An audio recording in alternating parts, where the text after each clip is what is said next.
Who's in the box? What's in the box? I'm not gonna hurt you. I'm just gonna bash your brains in. No. Be afraid. Be very afraid. Hi, I'm Chucky. Wanna play? Oh, no tears, please. It's a waste of good suffering. You're staying. This isn't a democracy anymore. This is now the United States of EMZT Radio. They mostly come at night. Mostly. And for our continuing celebration of Women in Horror Month, which is this month, we have with us today Augie Peterson, who's a writer.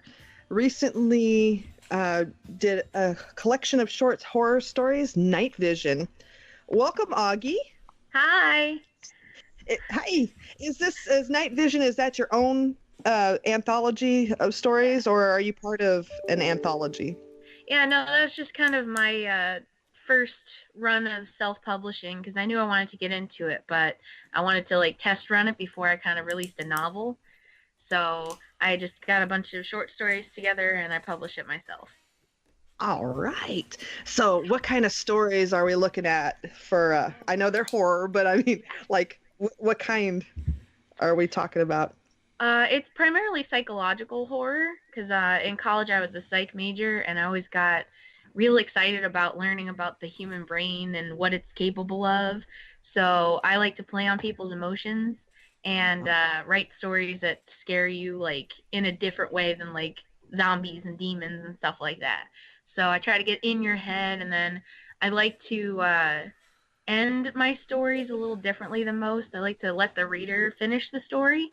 So a lot of them are up for interpretation, or people get really frustrated with the endings because they're like, it's not an ending. You just stopped in the middle of the sentence. I don't know what happened. I want more. But I don't like to give people more. I like to let them kind of figure out what it was that happened. So it's a lot of stories like that. There's a couple written in first person. There's a couple in second person. So you get a nice wide range of stories that are in there. Do you want me to talk about specific stories that are in the collection? If you like. Sure. Well, the first one is called Did You Say Something? And basically it's written in second person, so you are the main character in the story. And one day you just start hearing this girl's voice in your head, and you can't explain where it's coming from. And she's asking for help. So you kind of drop everything, because she tells you she's stuck in this rocky kind of cave, and she's chained to the floor, and she's not getting fed properly. And because of the weird kind of connection you have, you can also see her surroundings, and that she's not being kept very well. And I don't want to spoil the ending, but right. You kind of get all the way out there, and then figure out it's not exactly what you were expecting. So it's a big twist. That one has a little bit of sci-fi mixed in with it as well. Oh. So yeah, couple other stories. There's one about loosely based on my fear of Chucky as a child. A doll comes back to, or she's haunting this little girl in her room, and on the particular night the story takes place, the girl has a backup plan, and she's hidden a can of spray paint in her teddy bear. And this version of Chucky is a psychotherapist who used to hypnotize her victims and kill them while they were hypnotized. Oh. Rather than a serial killer into a doll. Yeah. So the way that the doll hypnotizes you is that she has to look at you, but if she can't see, then you have the advantage. So the little girl gets a can of spray paint, sprays it all over her face, and I might ruin this one because it's not exactly the best story in the book. She sprays it all over her face and runs her out to the backyard to set her on fire in the fire pit.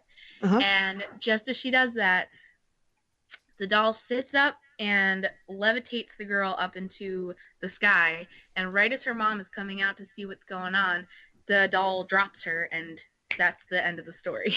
Oh. Yeah. Wow. Yeah. So there's a lot of real good stories in there. They're not exactly edited.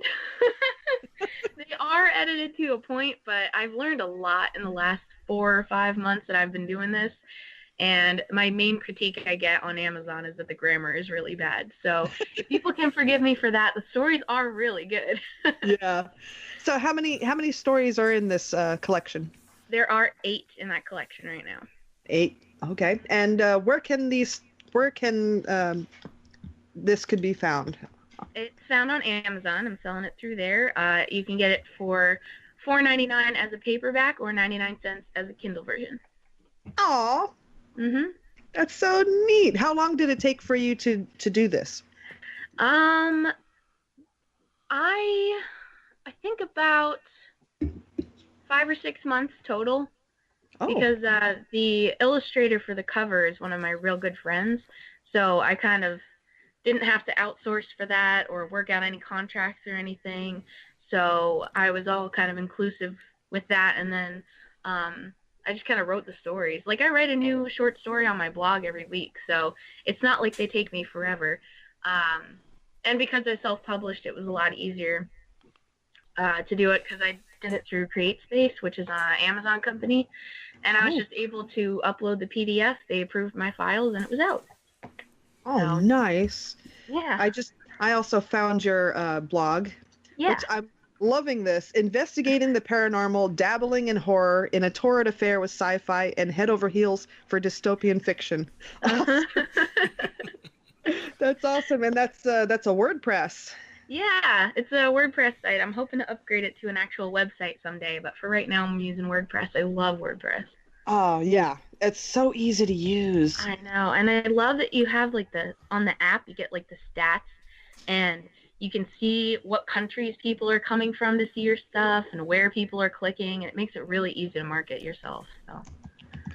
So was it hard to do self-publishing? Well, if you'd asked me at the time, I probably would have said no. But now that I'm actually out there, I did it the wrong way, honestly. I self-published my book, and then I promoted myself. So I didn't learn until after the fact that that's not how you're supposed to do it. So I only had about 20 followers on Twitter when I actually published my book. And now I've kind of grown through my blog and my movie reviews, and now I have a podcast, so that's helping. But yeah, I did it all backwards. So it's more difficult now that I know what the right way to do it is. Well, you have to write, you gotta hire editors and illustrators and all kinds of stuff. So yeah, everybody I think does it differently. There's just a guideline, and it seems like you can pick and choose what you want to do. Yeah, pretty much. Yeah. So you have a podcast too. What is it? Yeah, I do. It's called The Short Stories of Augie Peterson, the podcast, and you can find it on Podbean, iTunes, and Google Play for right now, but I hope to expand pretty soon. I realized a lot of my listeners either didn't have the patience to sit down to read, or they just didn't have like the time to devote to sit in front of a screen for so long. And some people have disabilities that prevent them from sitting down and reading. Mm-hmm. So I wanted to engage more listeners and readers with my stories, so I decided to turn it into a podcast. So you're just reading your stories for a podcast? Yeah, I read my stories on Tuesdays, and then on Thursdays I post the kind of summary of the movie review I did the week before, because I have 2 blogs, the short story blog and then a movie review blog I do of bad horror movies. So I kind of take my blog and I put it into 2 episodes of a podcast. Oh, how fun! Yeah. Are you? So is this a paying gig, or do you still have a day job? I actually am very fortunate to be a housewife supported by my husband right now. But in the near future, I will be releasing a Patreon because, I can only do this for free for so long. Right. Oh, wow. It's gaining some traction too, so hopefully that'll be successful. Oh. Yeah. Okay, Matt, your turn. No, it's my turn. Hi. So dystopian fiction seems to be right up my alley anyways. What was your favorite kind of growing up with dystopian? By far, my favorite is The Giver. I absolutely love that book. I know that's like super awesome. cheesy because everyone read it in high school, but that is my absolute favorite dystopian fiction book. I love it so much. Don't worry. I sit back and I enjoy the true classics, the full classics like 451 Fahrenheit and all that stuff. Oh yeah, yeah. I love dystopian fiction. Just being like, just seeing the world as it would be in a different way. It's just so fascinating. Like, it's just crazy. Absolutely. My work in progress right now. I'm working on a novel. It's actually dystopian fiction. So. Oh, nice. Yeah. See, now I've lost my train of thought. You like the bad horror movies as well, huh?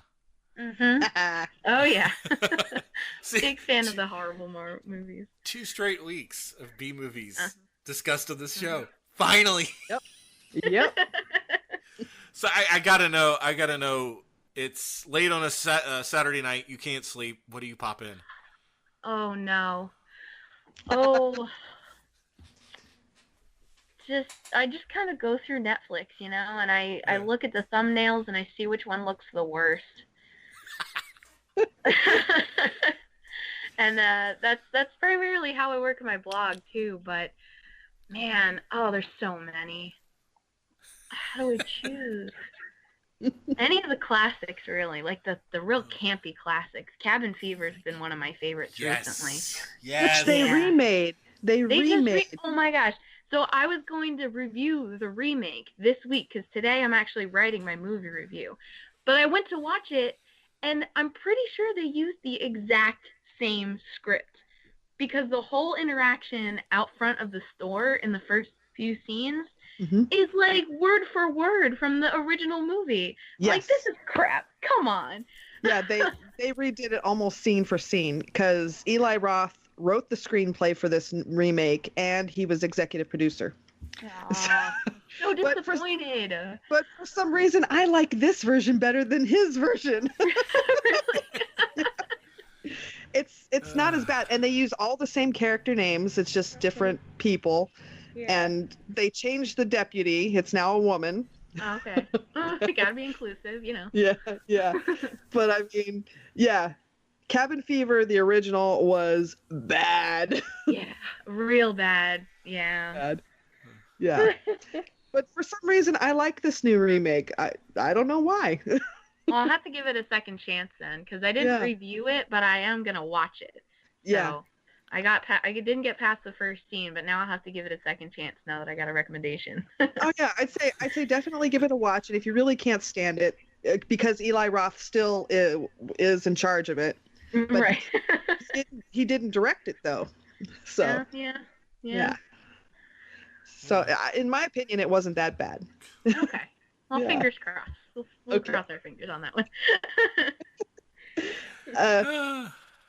Do you have a favorite horror movie? Oh man. Like your go-to? I think the first Saw movie is my favorite. Yes. Definitively. I think that is my favorite one because I did not see the ending coming at all. And like my whole childhood, I was under the impression that all the Saw movies was just blood and guts and arms chopping off and whatever. And then I finally caved and I watched the first one, and it was not what I was expecting. It was like deep psychological torment, and I loved it. That was the best. Yeah. So I think that's my favorite one.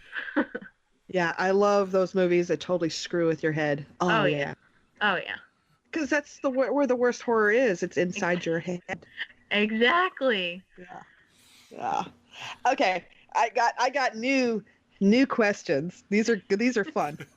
Okay. What's the ringtone on your phone? Oh God. I knew you were gonna start those questions. Yes, those questions. Right now, I have yet to change it because I change it like for the seasons and stuff. But I've been so busy, I haven't changed it since Christmas. So right now, it's still "We Need a Little Christmas" by Percy Faith. It's actually a great song. Yeah, it is. Oh, that's a good question. Keeping me on my toes. What's another one, Matt? I don't know. 'Cause we were banging a few of them out the other week, weren't we? After we got done with Xander.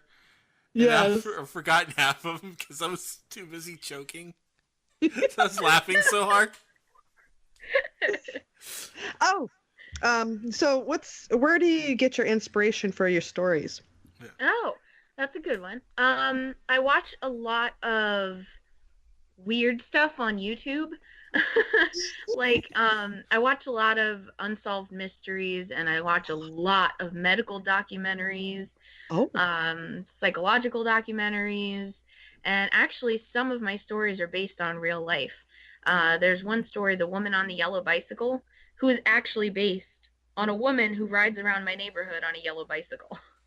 So I kind of get inspiration from everywhere, but primarily it's like media and then my interpretation of what I think it could be.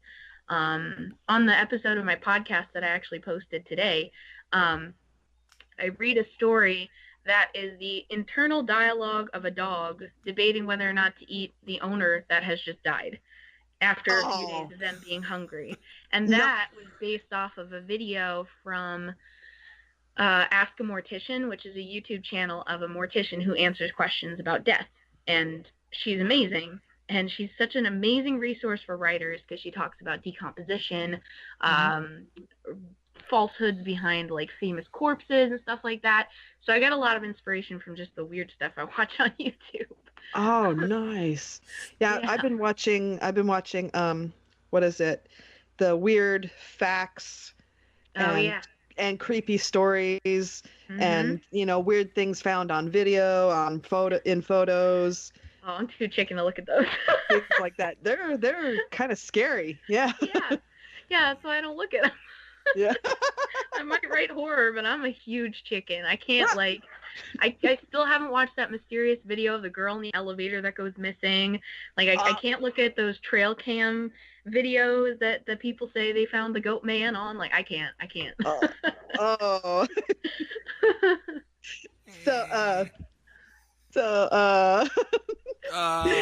I'm kidding. Have one, Matt?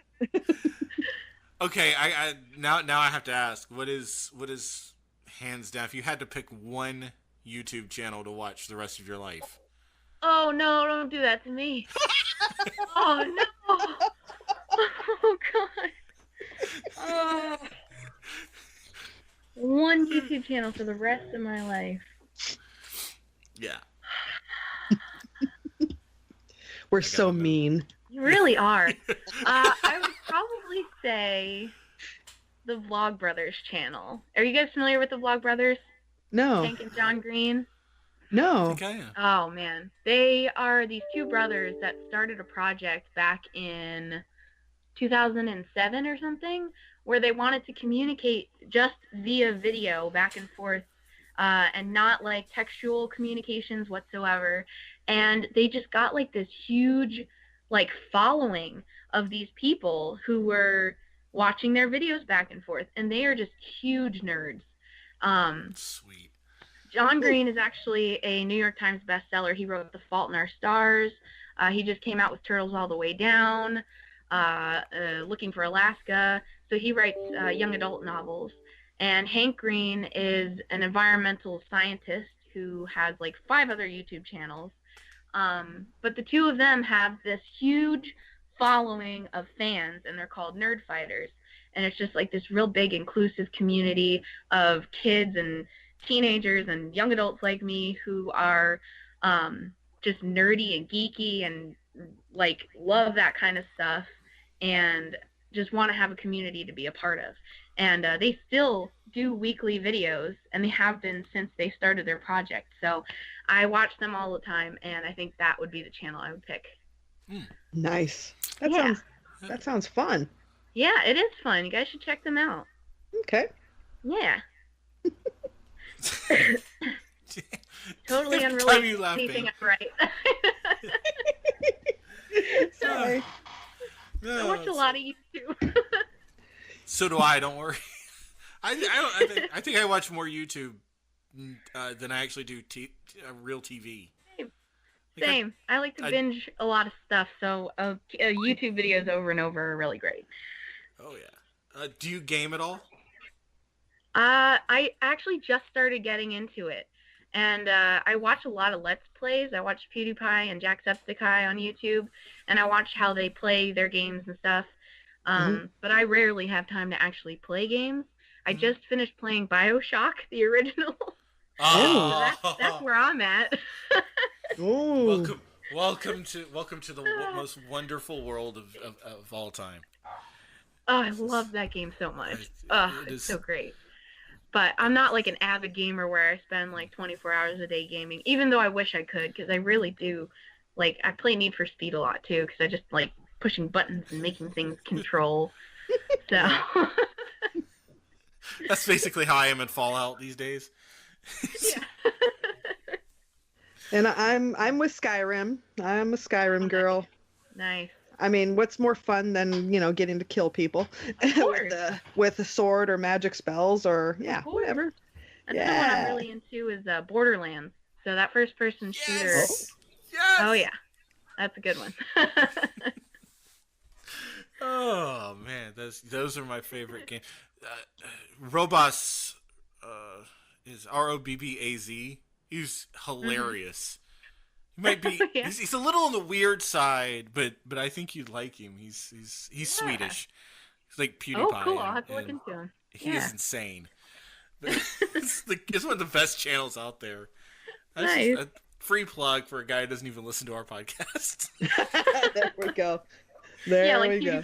Except the guy you're listening right now to the podcast I'm on. Oh yeah. Markiplier. Oh yeah, he's something else. He's something else. I don't watch him very much, but we're watching when he did SCP. And his reactions to playing, like going through the dark hallways and hearing all these weird sounds. It's priceless. He's so loud. Yeah, he is. He likes to scream a lot. Like, I'm gonna email him and go, dude, you scream like a girl. And I'm sure you'll be the first person to tell him that. Right. Oh, go ahead, Vane. Oh no, I'm looking. You're drinking. No, I'm kidding. I'm drinking. Yeah, You're drinking again. Oh, you guys are drinking on the job? Yes. Super cool. This is See, this is why we've all got to get our podcasts off the ground, like, monetarily, so we can just all start drinking on the job. Yeah, I mean, it's stereotypical for a writer to be drunk while they're writing all the time, right? Exactly. What's up with that? Yeah, what is that? Necessity. I don't know. I can't write when I'm drunk. I can't even have a coherent thought when I'm drunk. No. I mean, like, maybe in that little weird gray area, like right before you're tipsy, you're like hyper focused, but you can't get drunk. You can't just have like a glass of whiskey next to you and nah. No, you gotta you gotta thrive off of the constant battering that your mind is doing. Yeah, see, I find that stereotypical in all the movies. Writers always have the hard alcohol with them. I'm like, no, it doesn't work. Right. No, I think you have to do it the Hunter S. Thompson way. Just go find every drug available in your area and just down it one shot, and then chase it with the whiskey. That's how you do it, apparently. And then just like write it while you're dying. Exactly. But the funny thing is, one of my best friends and I, we've actually said we're going to reenact leaving Las Vegas when we turn 70. Just for fun. We're just going to do it and see what happens. Oh, gosh. So, what is your process when you sit down to write a story? Oh, man. Well, I don't know. I've always had a weird process when I write, because I get an idea and then I write it and then I edit it and then I post it. Like, that's just kind of how it works. I don't sometimes I'll sit and talk to myself. Like, I've started doing this thing where I'll pre-plan the stories that I'm going to write the next week. And sometimes my initial idea won't work out. So I'll have to swap it. Like, the most recent story that I put on my blog is called The Envelope. And originally, it was going to be about a couple who had just moved into an apartment, and they went to go check if their mailbox key worked, and found a mysterious letter with, like, symbols written all over it and whatever. And I wrote the first scene of that story, and I initially hated the characters that came out, and I hated where it was going. It was so tropey and stereotypical. So I'm like, okay, I put on my blog last week that the next week's story would be called The Envelope. So what could I do instead? So I flipped it around completely, and it turned into this story about a homeless man who is mysteriously given an envelope full of cash, and then he goes to find out more about it because there's like a note inside that says, if you want more where this came from, then come to this address. And he goes there, and it's just a computer on a desk in an empty office space. And on the screen, the words pop up as it's talking in like a computery kind of voice. And it's like, all you got to do is deliver this package, and we'll give you $10,000. So he delivers a package, and it turns out to be like a biohazard, bioterrorism attack on the business that he has been stationed out front of begging for money for his entire life. And like, he has to go and destroy this whole business of people that he loves. And it's like this big thing. And I just totally turned it around because I ended up talking to myself for an hour and a half about how I could fix the story. So it really depends on what I set myself up for the week ahead of time. Wow. I have a memo in my phone that has story ideas on it, but they're all like half ideas. So I'll sit down, I'll look through them, and I'm like, well, that one looks okay, but where can I go with it? So I'll kind of just think about it and talk to myself, and then I'll write it, and then send it through a bunch of grammar apps, and then I post it. Wow. Yeah. Wow. It sounds like it's a really quick, because you're not writing a book, you're just doing one story. Right, it is. Actually, my current work in progress has been going on for the last 6 years. So, yeah. Wow. I try to get my short stories out there. I write them typically the day before. I used to do them the day of, but that was too stressful. So, now I do them the day before. But have you submitted your stories to any other publishing? Not publishing specifically. I don't know, I kind of feel like it's a waste of time to send a short story to a publisher, because then it's like, what are they going to do? Just put it, on a piece of paper and mail it to everyone they know? Oh, no, I meant, there's online publishers, Yeah, I've sent a couple of stories out. The story that's on my blog, Maid Service, I sent to, a pretty big contest, and I didn't win. But I did send an original story to, what is it called? Paintings with words with paint, something like that. It's a smaller website that has a contest every month. Oh. And they have a painting or a photo that you have to base your story off of. Okay. And I won that one, and I was published in their online magazine in October. So that was pretty exciting. Yeah. Wow, that's pretty nice. I haven't submitted too many other places yet, but yeah, I hope to in the future. There's a couple of contests I have my eye on. It's I don't feel like I'm ready almost, because I get a lot of comments on my grammar and my prose and my pacing and things like that on Reddit. So it's pretty discouraging. Aw, but that's, that's the fun part of always just writing more. Yeah, you're right. Yeah. And I don't usually let that stuff get to me. It just kind of keeps me from sending it to other people. If I'm the one posting it and then I blast it on Twitter, no one really has a choice. Right. And that's a way to keep your stories. Exactly. You do it yourself, and just, yeah.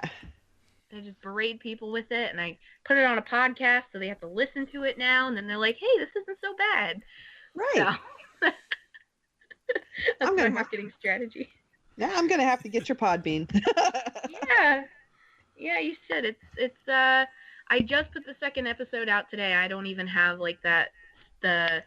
I I put the first one out last Tuesday, but I didn't have a Thursday episode for last week. But this week I have a Thursday episode, so you're going to hear me rant on and on about a terrible Amazon Prime movie I watched. Oh, that narrows it down. It's so bad. It's called The Offering, and it's also called The Faith of Anna Waters, because when I Googled it, like, both of those movies came up. It was so bad. Oh, God. Oh, it's so bad. Amazon. Let me say this, though. A lot of the independent stuff on Amazon Prime, it's just terrible. awful. It's so bad. I didn't have Netflix for the last 3 weeks. So I had to keep making reviews for the blog. So I'm like, what do I do? So I went on Amazon Prime, and that was what I had. I did The Offering, and then I did The Void, which is an anthology of the worst horror movies I've ever seen. Oh, God. Oh, my God. I have seen horror movies on Amazon Prime that were below the quality of what I call 3 a.m. Showtime movies. Yeah. Yeah. Like, I would purposefully look for ones that were, I don't know, 4 stars and below, and then I'd watch the trailer. I'm like, this is just too bad. Like, I can't even review this. It's too bad. I can't sit through this. When you're turning it off 5 minutes in, there's a problem. Yeah, exactly. You could do a post like this. Here's the movie. It sucked. Yeah. Period. I'm done. That's it. I'm sorry. You'll understand if you watch it. See, that's why I couldn't ever do the review the Amazon Prime movies, because 90% of the reviews would be, well, I think it's just the director's excuse to see his girlfriend without her shirt on. That's about it. Yeah. And in the anthology one that I watched, you could tell every single anthology was like done, acted, directed, written, everything by people that whoever it was that put the anthology together knew. Like, they were all friends. You Jim could tell Bob. the acting was so bad. Oh, God. Have you done a school play before, son? You have a resume? Well, no, but this one time, I sang in my church's choir. Oh, perfect. You're good. Good to go. You play the lead. Yeah. Oh, my God. Oh, that's low budget for you. Yeah. It's fun, though, but because on my movie review blog, I don't just, like, review the movie. I'm really sarcastic about it. So, like, I have a rating system that goes from hell no to actually passable. And then, like, under every one, it says, like, this one made me want to scratch my eyes out, or this one made me want to keep my ears and not pull my hair out and stuff like that.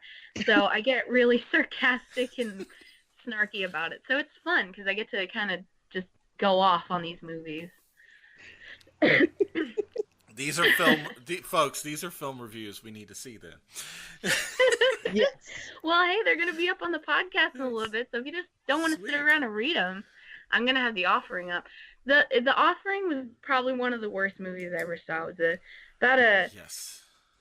I don't know what it was about, but I know that in the ending, this little girl who has a stomach tube gets possessed by a demon. And the pastor that is trying to exorcise the demon ends up getting killed because he has weak faith. So the demon turns him upside down, puts barbed wire around his head, and pins him up to a wall, and then suddenly he's dead. And not only is this demon levitating in a chair, not only can it turn its head 360 degrees around, but as soon as the pastor dies, the other 2 protagonists in the movie are completely clueless as to what to do because this girl is still possessed. So what the main character does is she pulls on the girl's stomach tube until it bleeds and says, "Remember, Katie, life or pain is just a reminder of how precious life is." And that's what gets the demon to leave. Like, oh, geez. That's oh, my God. Unbelievable. And then after that, everything is fine. Like, her stomach isn't ruptured. She doesn't have to go into emergency surgery to get her stomach tube fixed. She's fine. Yeah. Like, Oh, no. Unbelievable. Unbelievable. No. Yeah. There's plenty of them. One of them I saw was a guy was laying on to be sacrificed by this coven, I guess, of all women. And of course. they cut him in non-fatal places, and they just dance for 15 minutes. Half of them are closed, the other half are topless, and you're just standing there going, "What the fuck is going on here?" So it's porn. It's not basically a movie, it's porn. that's see that's what I mean though. I honestly think those were the ones was like, okay, the director was like, not only do I want to see my girlfriend topless, let me see her friends topless too while I'm out. So, just dance. And then then it was like the two of the heroes were going outside, and I can't remember the name of the movie, but they were outside of the place where all this was going on. Memo to low budget directors: if you're going to shoot outside of a strip club, keep the strip club sign out of the thing. Oh God. Oh my goodness. Oh. I love Club it. is super famous. Wasn't this the place they shot those guys hanging out after that weird sacrifice porn? Yeah. Right. Oh my God. I love that. I love how bad some people get with these things. I know. It's like you wonder if it's purposeful too. Like I kind of feel bad reviewing them, calling them bad movies. Like, are these people really working that hard on this movie? But then you see some and it's like, there's no way that you thought this movie was gonna be amazing. Yeah. There's no way. Ugh. And they all shrug their shoulders and go, "Well, we're just low budget." I was like, dude, we've interviewed low budget people before, and they still find absolutely awesome places to shoot and still make some great movies. Yeah, it's possible. I mean, Yeah. God, you just gotta like pick the right time of day, you know? Exactly. Don't pick that weird moment of the day where like the sun is shining in all your actors' faces and they have to squint while they're delivering dramatic lines, you know? Exactly. Oh boy. Oh my God. Wow. Perfect. Vane, you got anything else? No, I'm all mush now. You're all mush now. Well, I Oh, guess please. that just leaves one last thing left to do, and that's just remind everybody where they can, read your stuff. We'll put a link up to your podcast. We'll definitely follow you because we're fellow Podbeaners. Oh, So- good. That'd be great. I think I followed Absolutely. you guys as soon as you said that you have me on here, so Oh, follow nice. for a follow. That'd be awesome. Yeah, I just found you Absolutely. too on Podbean. Oh. Yeah. And we're following now. Awesome. Or- Yeah. There we go. Right on time. Yeah. Yeah, I guess just tell everybody where they can buy your stuff and listen to your podcasts and read your blog. So you can read my short stories on the short stories of augiepeterson.wordpress.com, and you can find my movies reviews at the Netflix Nook, not the Netflix Nook, it's netflixnook.wordpress.com. I am the short stories of Augie Peterson on Podbean, or like my username is Augie P, so that could probably be easier to find. I'm on Facebook, Twitter, Instagram, Goodreads, and you can find my actual book on Amazon. Like I said, the paperback is $4.99 and the Kindle version is 99 cents. Sweet. Which I just downloaded for my Kindle, 99 cents. Aw, I hope you can look past my terrible grammar. Because on I some should of the mention, stories, none of the stories that are in my book have been posted anywhere else, except for one of them, Suddenly the Telephone Rang. That's up on my blog. But all the ones in my book are original stories that haven't been posted anywhere else. because I love anthologies. That's So, good. yeah, because I've had some stories on my Kindle to where like a word is crossed out. There was a story that did several times where they cross out like a whole line, and then the next line is more of the book. I'm like, oh my god. Well, it's not that bad. It just might miss a few commas and stuff. Oh no, yeah. Yeah. No, I get it. For self-publishing. Oh yeah. No, I'm forgetting. Don't worry. Well, If thank it's you. if the story grabs me, yeah, I'm good. Oh, I All forgot right. to mention, you can also find my podcast on iTunes and Google Play, as well as Podbean. So Oh yeah. Awesome. that's everything.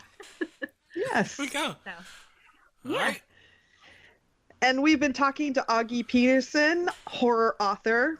Her latest work is Night Vision, a collection of short horror stories that she self-published. Go find it. We'll put up all the links. And thank you very much Of for course, you celebrating guys are Women great. in Horror Month. Yes, you're part Yeah. of that now. Yeah, I'm super weird.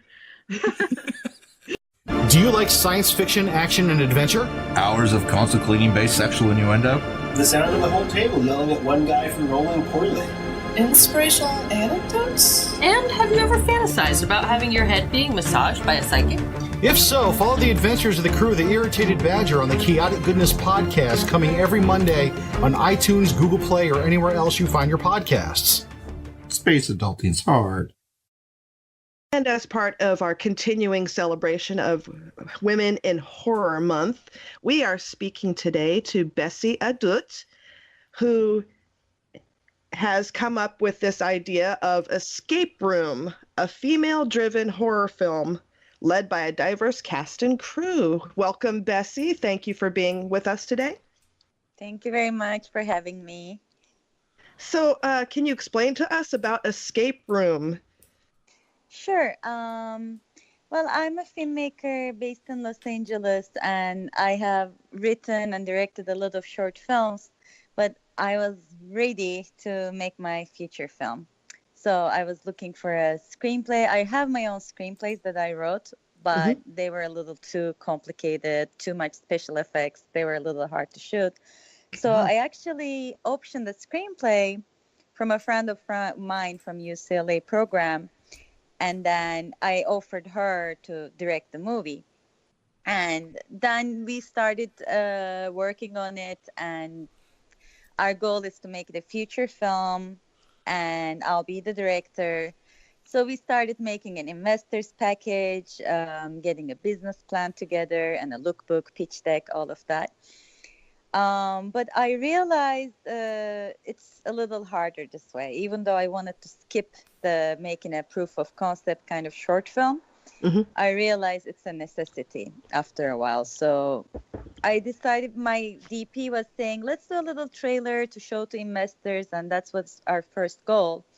But then I have a mentor and she recommended, well, you're going to get a crew together, cast together. You're going to have a location. You might as well make a short film.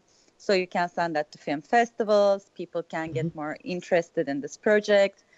And it made a lot of sense to me. And I started this Indiegogo campaign. And then we started co-writing the screenplay with Shania Purigros. She's the original idea, belongs to her. Oh. And yeah, and then we started working on it. We're going to make a short version. And hopefully I'm planning to do my pre-production like March, April and film it in May. And it should be ready by summer. And through this film's success, I'm hoping to get some executive producers on board and make the feature film. Nice. So how long is this short film? The short film's going to be 5 to 10 minutes. I don't want it to be longer than 10 minutes. I think that's going to be my cap. Okay. And so you're on Indiegogo.com. You are at 91% of $5,000 goal. That's great. 30 days to go. 30 days to go. So I think you'll make it. I hope so. But if any fans listening, if they can help us with the rest of the 9%, we'd appreciate it. Oh, you bet. We'll get the word out everywhere. Thank you. So what inspired this idea for the film?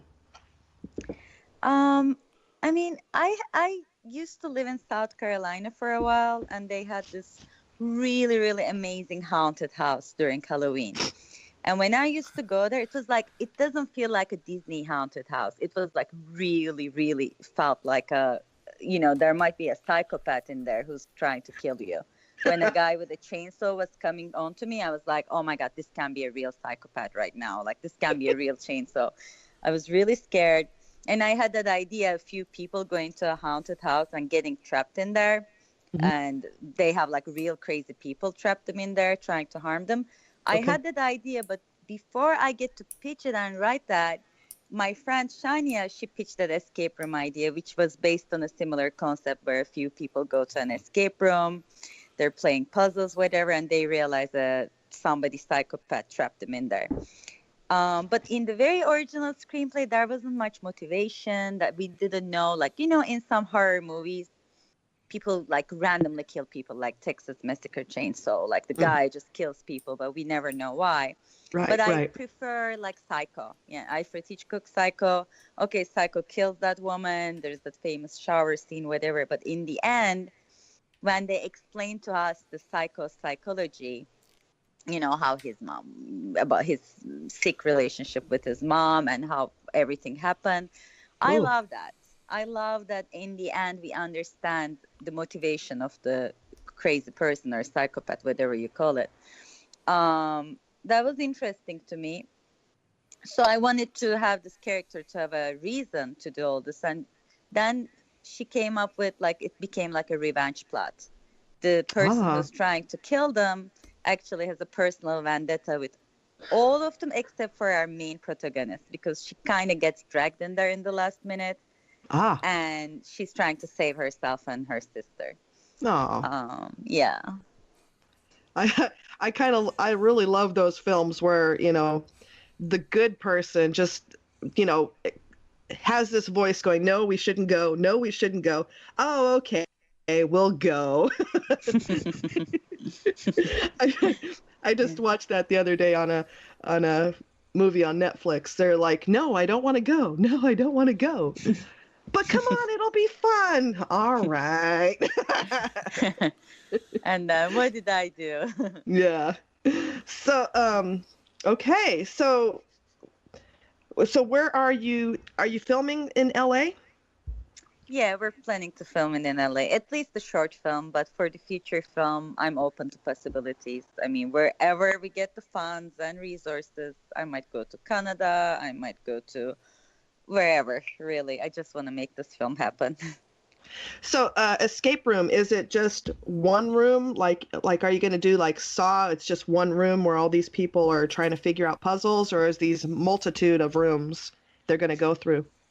In the future script, there's a multitude of rooms. I mean, most of the stuff, like they get in, they go through a corridor, the hostess introduces them, and they get into the first room. But once they solve the puzzles, a secret compartment opens and they get into another room. And every room they start to find puzzle pieces that has to do with their past. Like they did something wrong to somebody. And by getting the puzzle pieces together, they start to realize. I mean, in a little way, if you've seen the show on Netflix, 13 Reasons Why, yes, there's a little bit similarity with that. You know, in every recording, how she tells like what somebody was responsible for what they did to her. But that girl kills herself. Our antagonist is not like that. She wants to get back at them instead of killing herself. Wow. Yeah. And if they screw up, they're going to get killed because it's kind of set up like Saw. You have to, it sounds like it's a little bit Saw where you have to figure out a puzzle. Otherwise, the trap's going to set off and kill you. Yes, but I mean, it's more like she's going to kill them anyway. Like, so they have better chances. But here, like, they really need to find a way out before she gets to them. She's not so much like giving them a real chance to get out of there unless they use their minds to find a way to get out of there. Wow. Yeah. So can you tell us a bit about your cast? Sure. My lead protagonist right now is Anna. I cast Jolie Vanier. She's been in a lot of Robert Rodriguez movies before. Oh. And yeah, she used to be in my graduation thesis film. I had a film called Strange Little Girl. Okay. Sort of autobiographical, and I cast her maybe 10 years ago. She was like 9 years old back then, and now she's 19. Like, she was perfect for the time, and now she's perfect for this. Well, I cast someone else first, but she was late to the table reading, and then she never showed up to the photography session, and I had to let her go. I mean, she apologized later, and it's been a learning lesson for her, and I might work with her in another project. But when that fell through, I decided I should work with Jolie. And her mom contacted me by coincidence, and I'm like, hey, I'm working on this project. Let's give it a shot. So she's the lead. And the rest of the cast is really, we just went with LA Casting, and there's a casting studio called Cast in LA. Mm-hmm. Okay. So we just did auditions, and we picked the ones that seems to fit best with our cast. They're all like really young and new actors. I don't have like any celebrities. And we don't know if the future film's going to involve all the same cast or they might change. So we don't know if the same cast is going to be the whole way. But at least for the short, this is our cast. And people can see our cast on our Indiegogo page in detail too. Yes, I was scrolling down and I'm checking that out. Wow. Okay. Matt, you have questions? Sure, why not? Because, all right, since you're a fellow former South Carolinian, I got to know, are you talking about the one that used to be in Myrtle Beach? By any stretch? Okay. Somewhere around Greenville. I mean, I went to one near Myrtle Beach, too. Oh, my God, that was scary, too. I went to Myrtle Beach one time. I remember a little haunted house. And my friend didn't want to get in with me because she was scared. I went in by myself. Oh, God. That house is fun. That was really scary. I was like holding a stranger's hand because I was so scared. I should point out to people who don't know, there used to be, I think they closed down a couple of years ago. There's a bridge that was permanently damaged by Hugo that just goes straight up. For people who don't know this, there used to be a haunted house that was near the river that was underneath it, right there at the Intercoastal Waterway. I think that's the one you're talking about, right? Might be. I mean, there was like close to the Ferris wheels. Yeah. It was close to the beach. And the other one I'm telling in Greenville, it was called like a Mad House or Mad Attraction, something like that. It was really, really scary, both of them. I've driven by there a couple of times. I don't think I've ever gone in, so I need to check that one out. Yeah, I mean, the ones I went to in LA are very children's friendly. It's like la la la, little skeletons singing and stuff, but it wasn't like that. That's what I'm glad about this state. None of them really are. There's not a lot of family-friendly stuff when it comes to the state. I mean, literally, when somebody runs towards you with a chainsaw, you're like, holy shit, this might be a real chainsaw. Yes. I do love that about I will say that I do love that about Greenville too. They are it's a whole nother planet compared to the rest of the state. I mean, because nobody's from it's funny because nobody's from Greenville, nobody's from Myrtle Beach, and nobody's from Charleston until you get to the outer areas. And when you get to the burbs, you're fine, but nobody's from those cities. And they are literally like different planets compared to the rest of the state. It's great. I believe it. Oh man, I'm in Florence, by the way. That's that weird little tourist trap before you get to Myrtle Beach. So, but I like that idea of escape rooms because you're right. It's close to what a haunted house is, obviously with 13,000 other things, and it's a good timing on this film because I've never seen places like escape rooms be so popular. I don't even think haunted houses were this popular at any time. Mm-mm. Yeah, there's a lot of new ones opening, and I've seen there has been some escape room movies. So we might change our title. It might be called something else once I get to the feature film, but it's going to be the same concept. And what makes our film different is it's going to be a very psychological thriller. There's going to be a psychology like bullying issues and some sexual assault issues. Like there's going to be deeper issues in the film that I don't want to give away too much because then I'm going to start giving spoilers. But it's not just like a superficial movie where teenagers just get killed. There's more to it. Oh, yeah. Mm-hmm. Vane, you got anything else? So now I'm brain farting. I'm sorry. Usually that's my job. Yeah. You rubbed off on me. Oh no, I'm a bad influence. No. Oh God, because I don't have that much. I guess talk about your previous short film experience here. Sure. Well, I first studied film and television, and I have an accent, obviously. I'm from Istanbul, Turkey, originally, and that's where the accent comes from. Okay. And my dad he had like a small production company. I started playing with cameras and filming when I was a little kid. So, and I studied film and television in Turkey, where I started to make my very first short films. And before I knew too much, it was just fun. It was just like fun and games. Get a few friends together. Let's film something. Woo! It was just enjoyable. The more I learned, the more I started to take it seriously and see it more professional.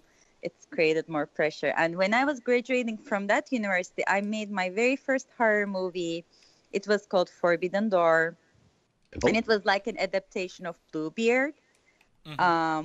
A couple gets married and the guy takes the woman to his house in an island and tells her there's one door she can't ever open. That door is forbidden. And the woman is a writer, so her imagination keeps triggering her. She keeps fantasizing what's behind the door, and it drives her crazy. And in the end, she opens the door, but I don't know.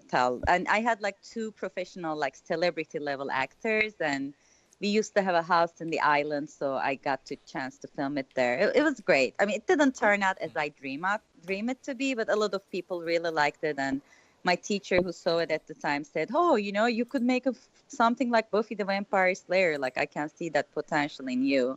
And I was like, I was a big fan of Buffy the Vampire Slayer, so that was a huge compliment. Oh, yeah. And then after I finished school, I earned a Fulbright scholarship and I went to CalArts to study film directing.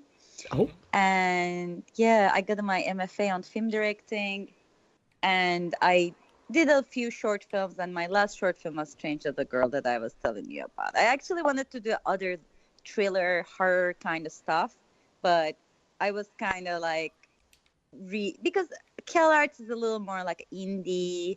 They aim a little more towards like push us towards like film festivals like Sundance and stuff. So I got more support doing like a drama kind of film. So that's what I did. But I had this crazy movie idea back then that I wanted to do as my thesis, where an angel and devil like get together and they have a baby and everything. But I never got to do that. Nice. Yeah, that's one of my like films. I wish I did that. But they're like, well, you don't have much budget. It's gonna look like cheesy, whatever. I'm like, fine. No. Yeah, maybe in the future. And then I went back to Turkey a few years. I made a few films over there. I actually got into a big competition for filmmakers. It's like Project Greenlight over here. So, and I was a finalist. I was the only woman director finalist. I like 3-4 short films. They give you a concept. You got to do it in a very short time with a very limited budget, and it was a success. Right. We got really good scores from the jury, and we lost like 1 or 2 points to be the winner of the whole competition. And then I came back to LA. And when I came back to LA, I did one other short film in South Carolina. It was called Death Cake, which is a very, very similar idea to Happy Death Day. And I did it way before Happy Death Day, where you can see the same cake, the same black cake saying Happy Death Day in my film. I don't want to say they stole it from me, but it's a very interesting coincidence that I had the same cake.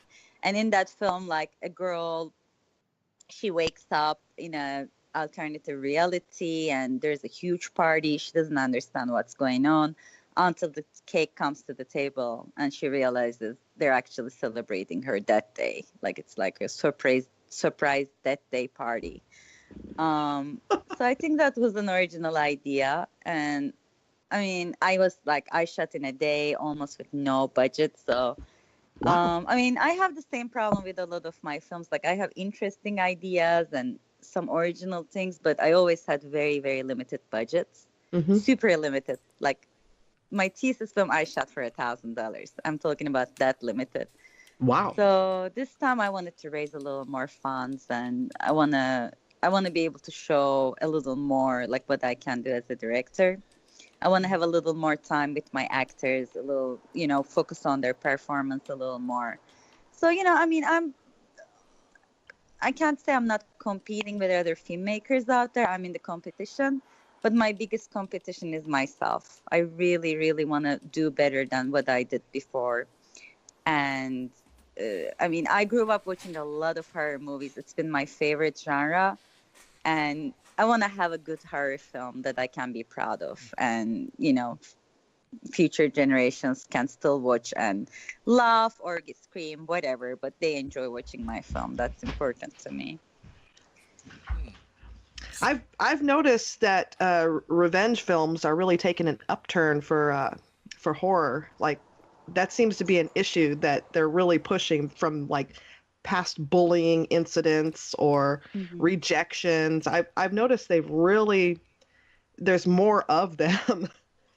I think that's great because, I mean, when you look into it, when you look at the past of these like mass shooters or, teenage crime, it has a lot of to do with the psychological reasons behind it. Maybe they've been bullied, maybe they've been abused, like something happened to these kids. They don't nobody comes out of nowhere evil, I don't think.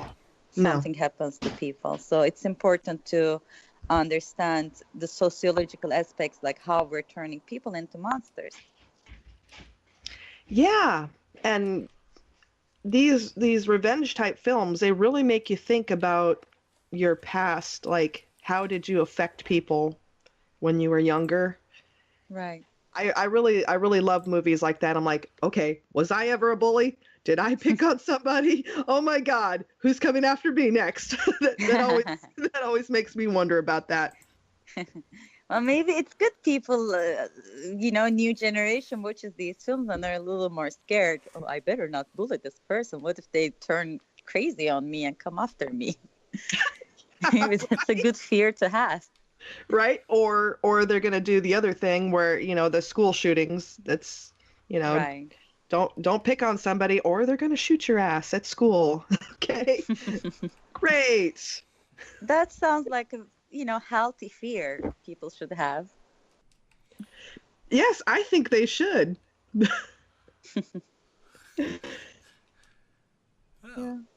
Anything else, Matt? Yeah. Well, then I have to ask since all this. What was do you have, your one go-to film? You're having a really awful day or something, and you just got that one film where it's just like, now I know life is better. I mean, for some reason, whenever we talk about horror movies, the very first movie comes to my mind is always Shining. I love Shining. Nice. Yeah, I mean, it's such a good film. It's so psychologically slow by slow, like that's the foreplay before it starts to really scare you. I love some Japanese horror movies too, like Ringu and Grudge, the originals. But like if I just want to watch something nostalgic, if I'm in a mode for nostalgia, I would watch Labyrinth or Splash, because those were my favorite films when I was growing up, even though they're not like horror. I always like fantasy and movies that take me to another world. I guess I'm an escapist. I just like horror, sci-fi, fantasy, all those genres. Wow, nice. Yeah. Labyrinth is always a welcome answer around here. Yes. Yeah. Yes, we're fans of Labyrinth. Oh, yay! We're all fans. It's such a good movie, and I always want to go one of those. They do these masquerade balls and stuff. I always wanted to go to one of these. Never got a chance yet. I probably watched that movie at least 10 times, at least. Yeah. Her dress, I always wanted to get her dress and the way her hair was done. That was my favorite for the ball. Yeah, she's really, really amazingly gorgeous. Yeah, she is. Still. Yeah. Yeah. Okay. Well, we've been talking to Bessie Adut for Escape Room short film on Indiegogo.com. Be sure to check it out and give to help her make this film. Bessie, why don't you remind people where we can find Escape Room, or if there's any other places to contact you? Just 1 second. Let me check exactly what it says in this link. It says indiegogo.com/projects/escape room proof of concept short film horror. Might be better if you just put this link under the radio thing. It's going to be hard for people to find it unless they have a link to click, I think. But that's the whole link. Oh, but we also have a website. Easier to find it from our website. Yeah, just a second, because our website has a button that says, just a second, escape room. escaperoomshortfilm.com. If they go to escaperoomshortfilm.com, they can, look at the story, cast, crew, our press, which is you. Our first press is you. And then they can go to donate button and go from there. And right this second, we are still at 91%. Nice. So yeah, we'd love any support.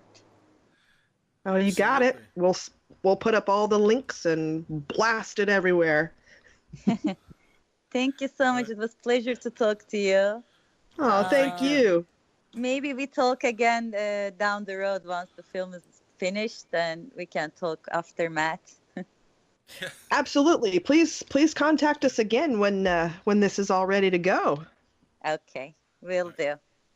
Thank you so much for having me. Have a wonderful Sunday. All right. Thank you. You too. Hey everyone, this is Bowmine Bob from Bowling with Bobcat.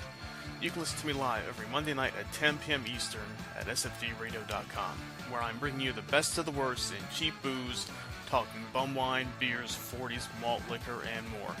Always featuring the latest and greatest in the world of drinking and entertainment, along with some special guests. So come on down and take a ride with Bumwine Bob. If you can't be there live, you can always listen in the archives at bumwinebob.com. So sit back, relax, grab a drink, and enjoy. Cheers.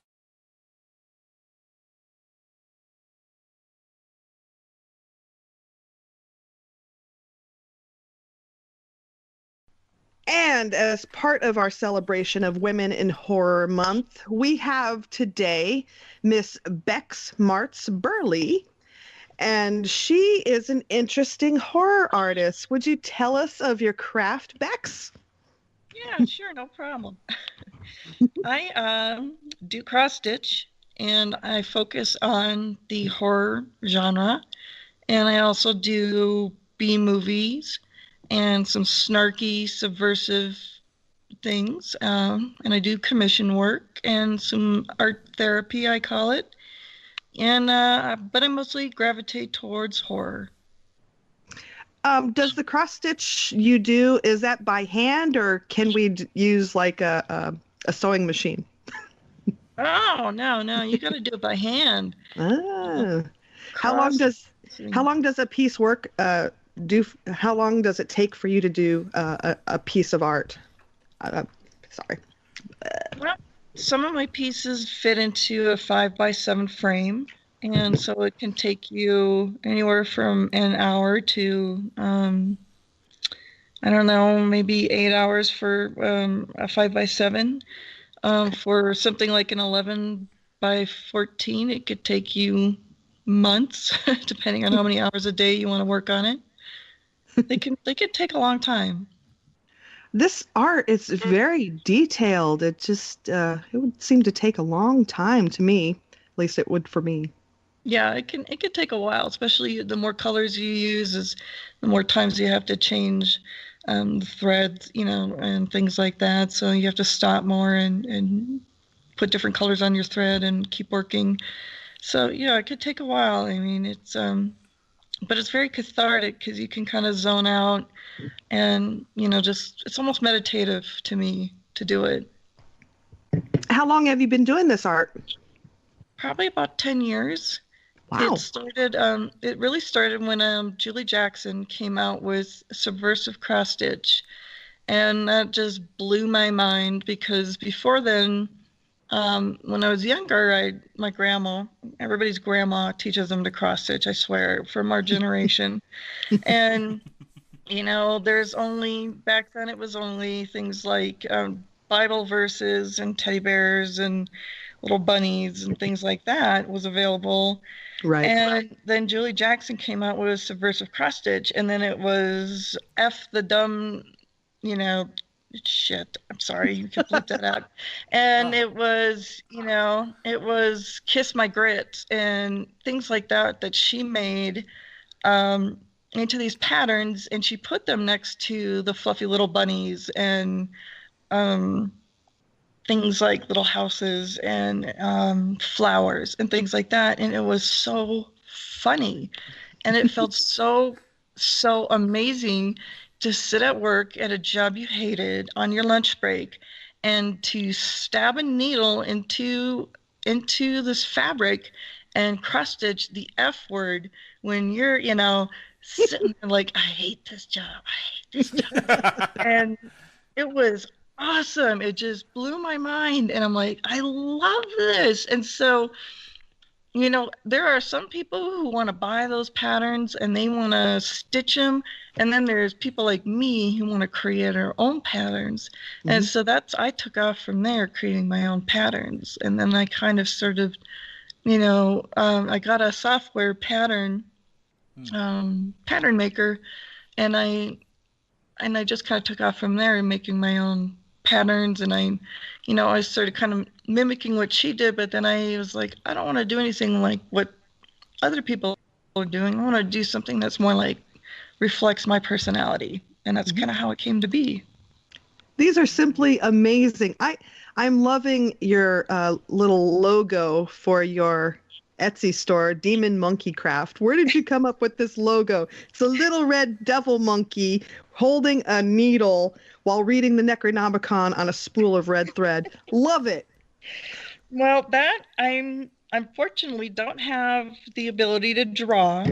So my girlfriend, Terry Heinemeyer, which if you go to my website, demonmonkeycraft.com, and you look in the upper left-hand corner where my logo is, you will see a link to her Twitter page.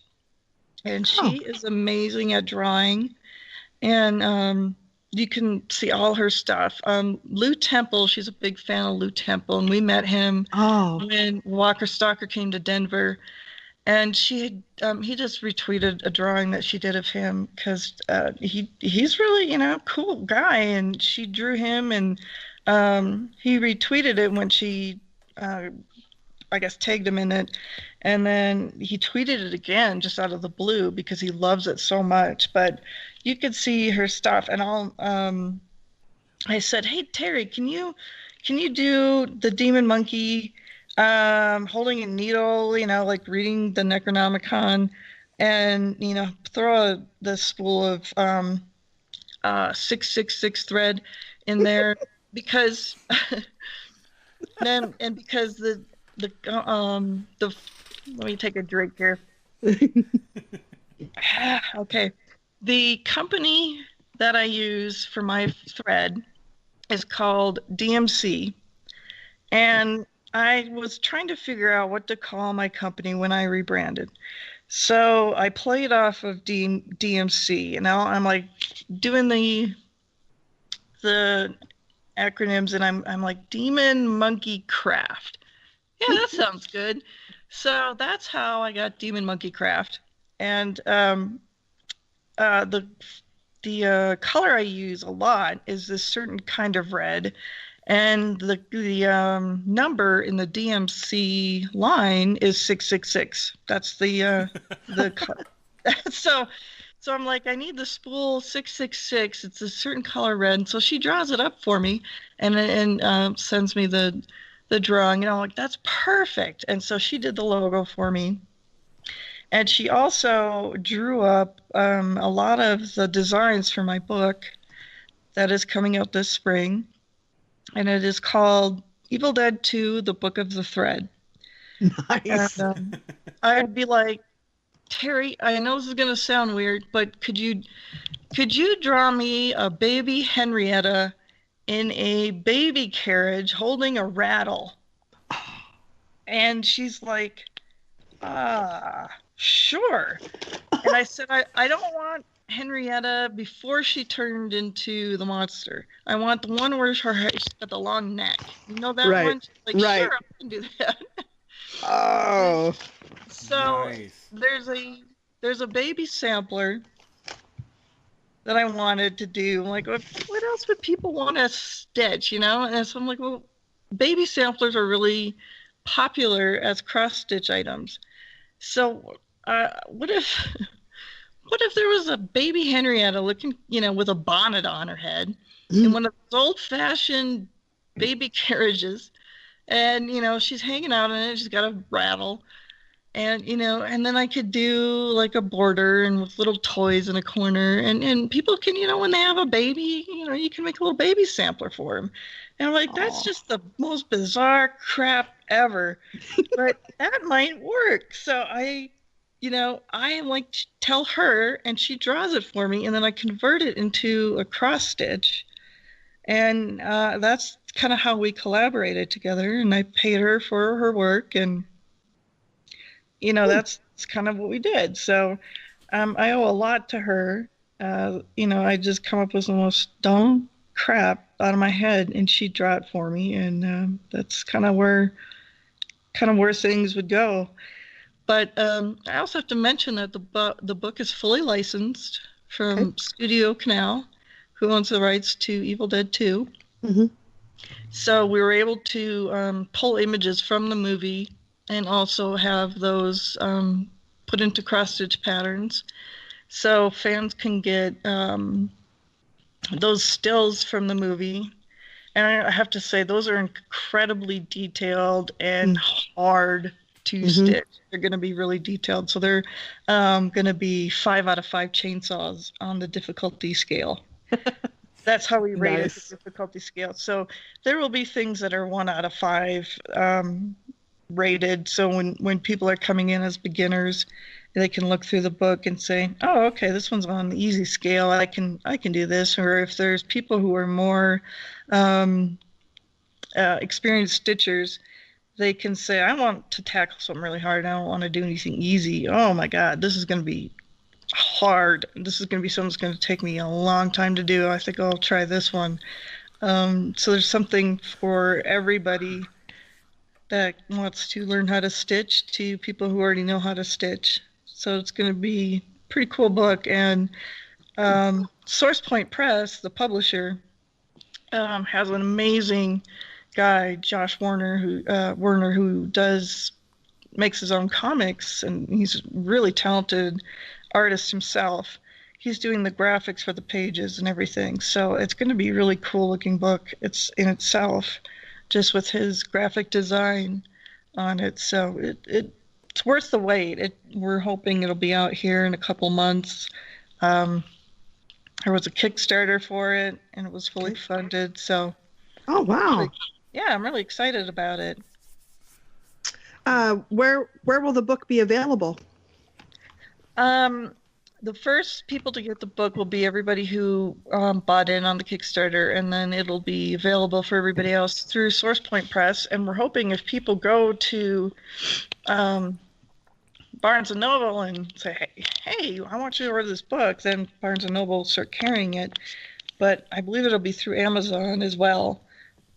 So, and then I will be going to different like comic stores that, you know, carry horror books and horror graphic novels and stuff around the country, and seeing if they will let me do book signings and maybe some cross-stitch demos, and seeing if they'll, you know, in turn carry it, because Source Point Press is primarily a graphic novel and comic book publisher. But they're taking a risk with me and seeing how this goes.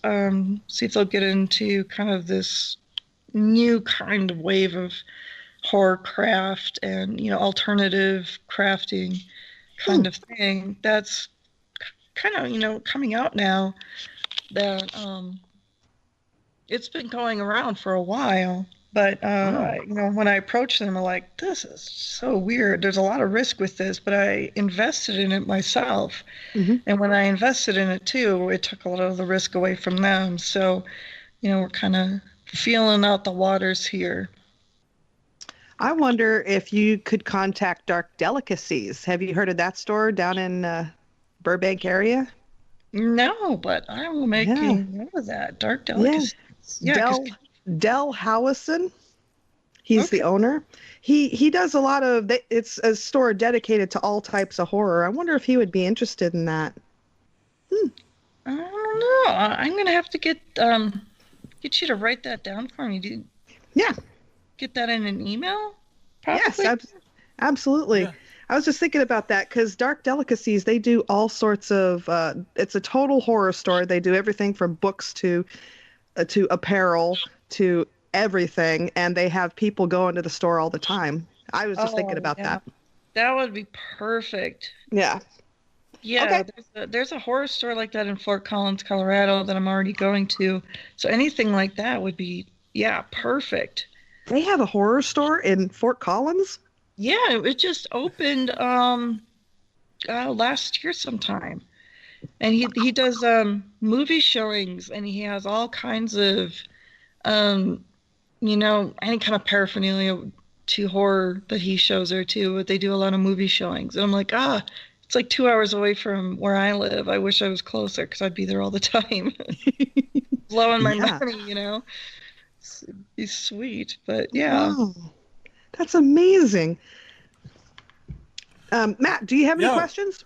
Yeah, you said earlier you've done B movies. What kind of movies have you done?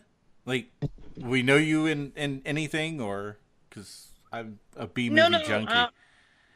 I'm a B movie junkie. So I did a cross stitch from Fido. I don't know if you guys Fido. Yes. I love that movie, and every time I mention it to people, it's like their eyes glass over, and I'm like, come on. Why don't you watch this? This is a fantastic zombie movie. If anybody loves zombies, Fido is one of my top, at least one of my top 10. You have to see that movie. So is Timmy in trouble, Fido? Where's Timmy? Loved it. So it's a cross stitch of a big brain with like a reticle over it, and it says, "In the brain, not the chest. Headshots are the very best." And I love that one. Yeah, you need that for the dungeon.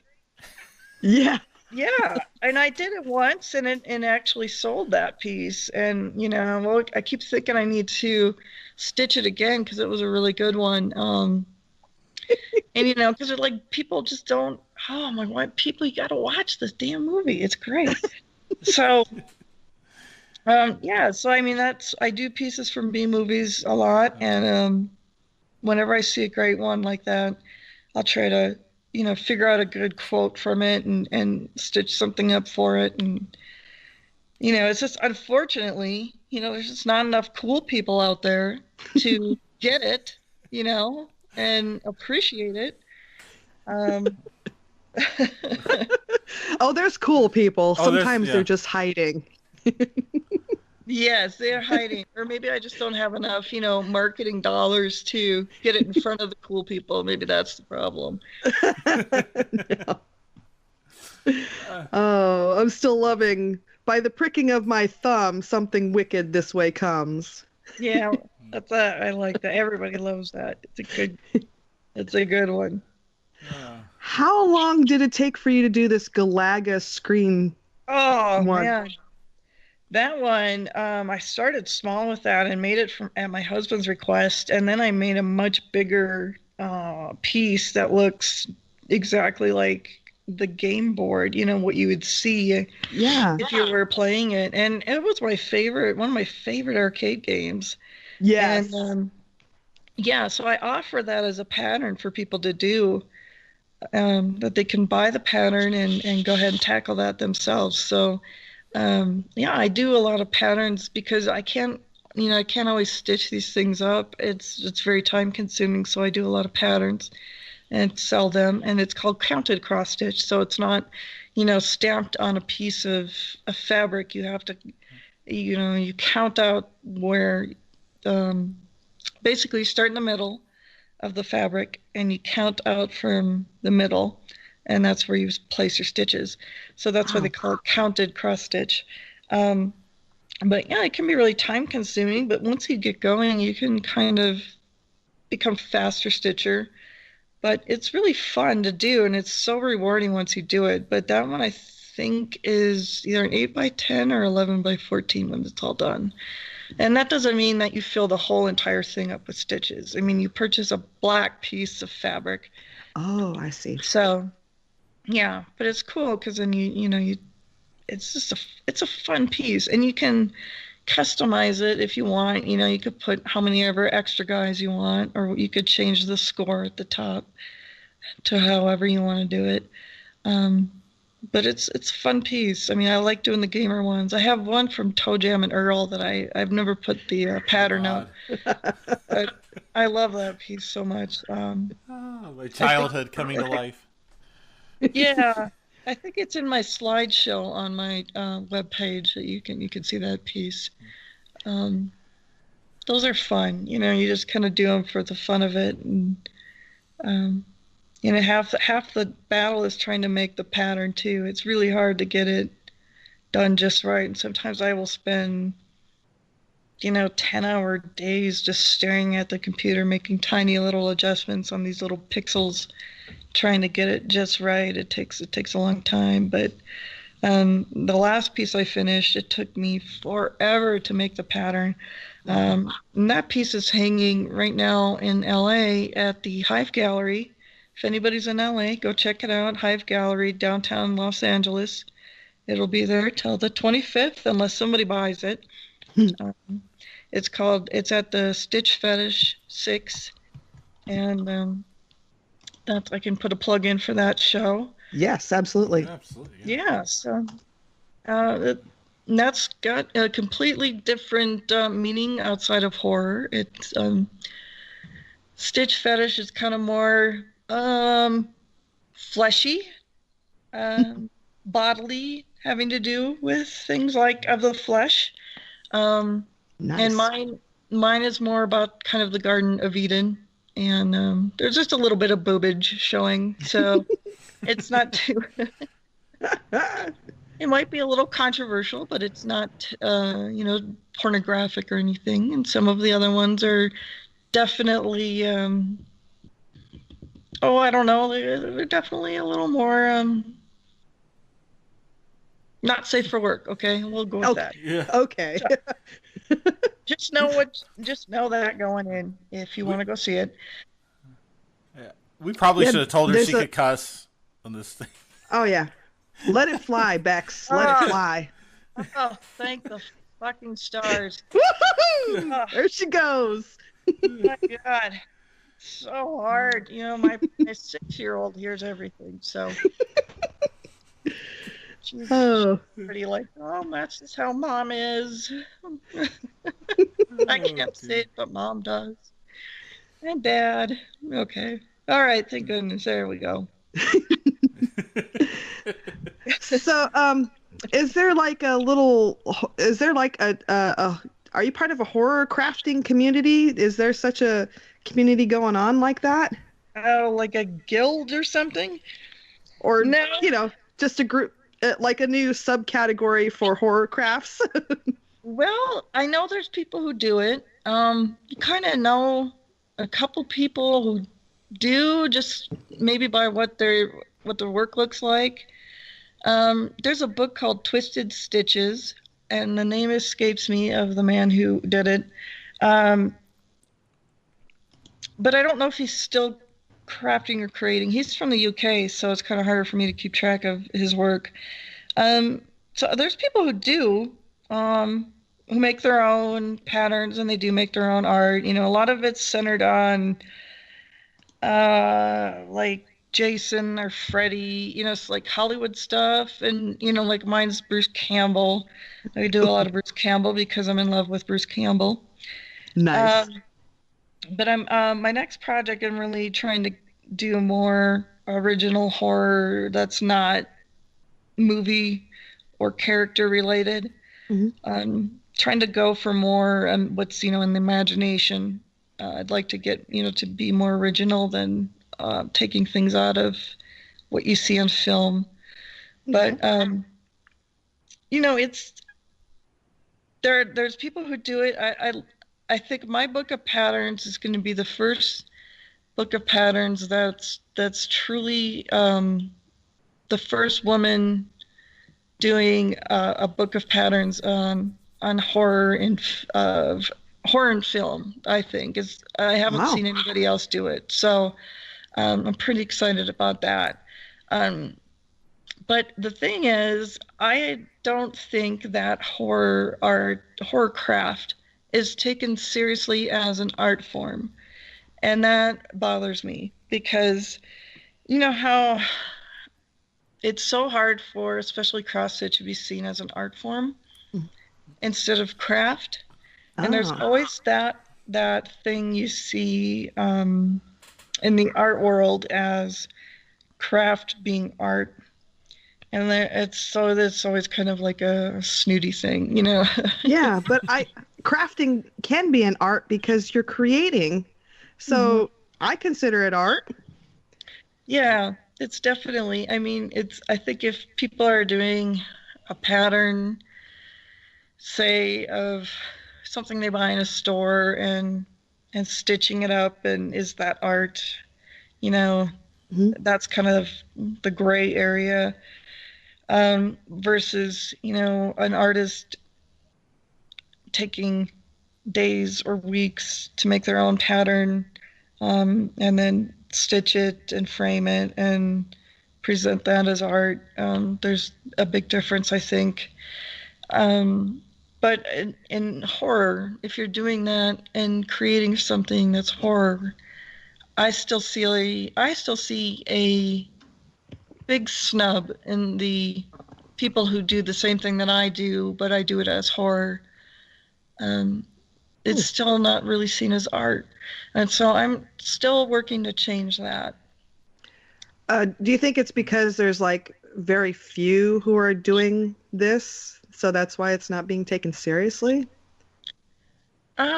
Maybe, but it's also, it seems like the genre. I mean, look at how it is in the Oscars.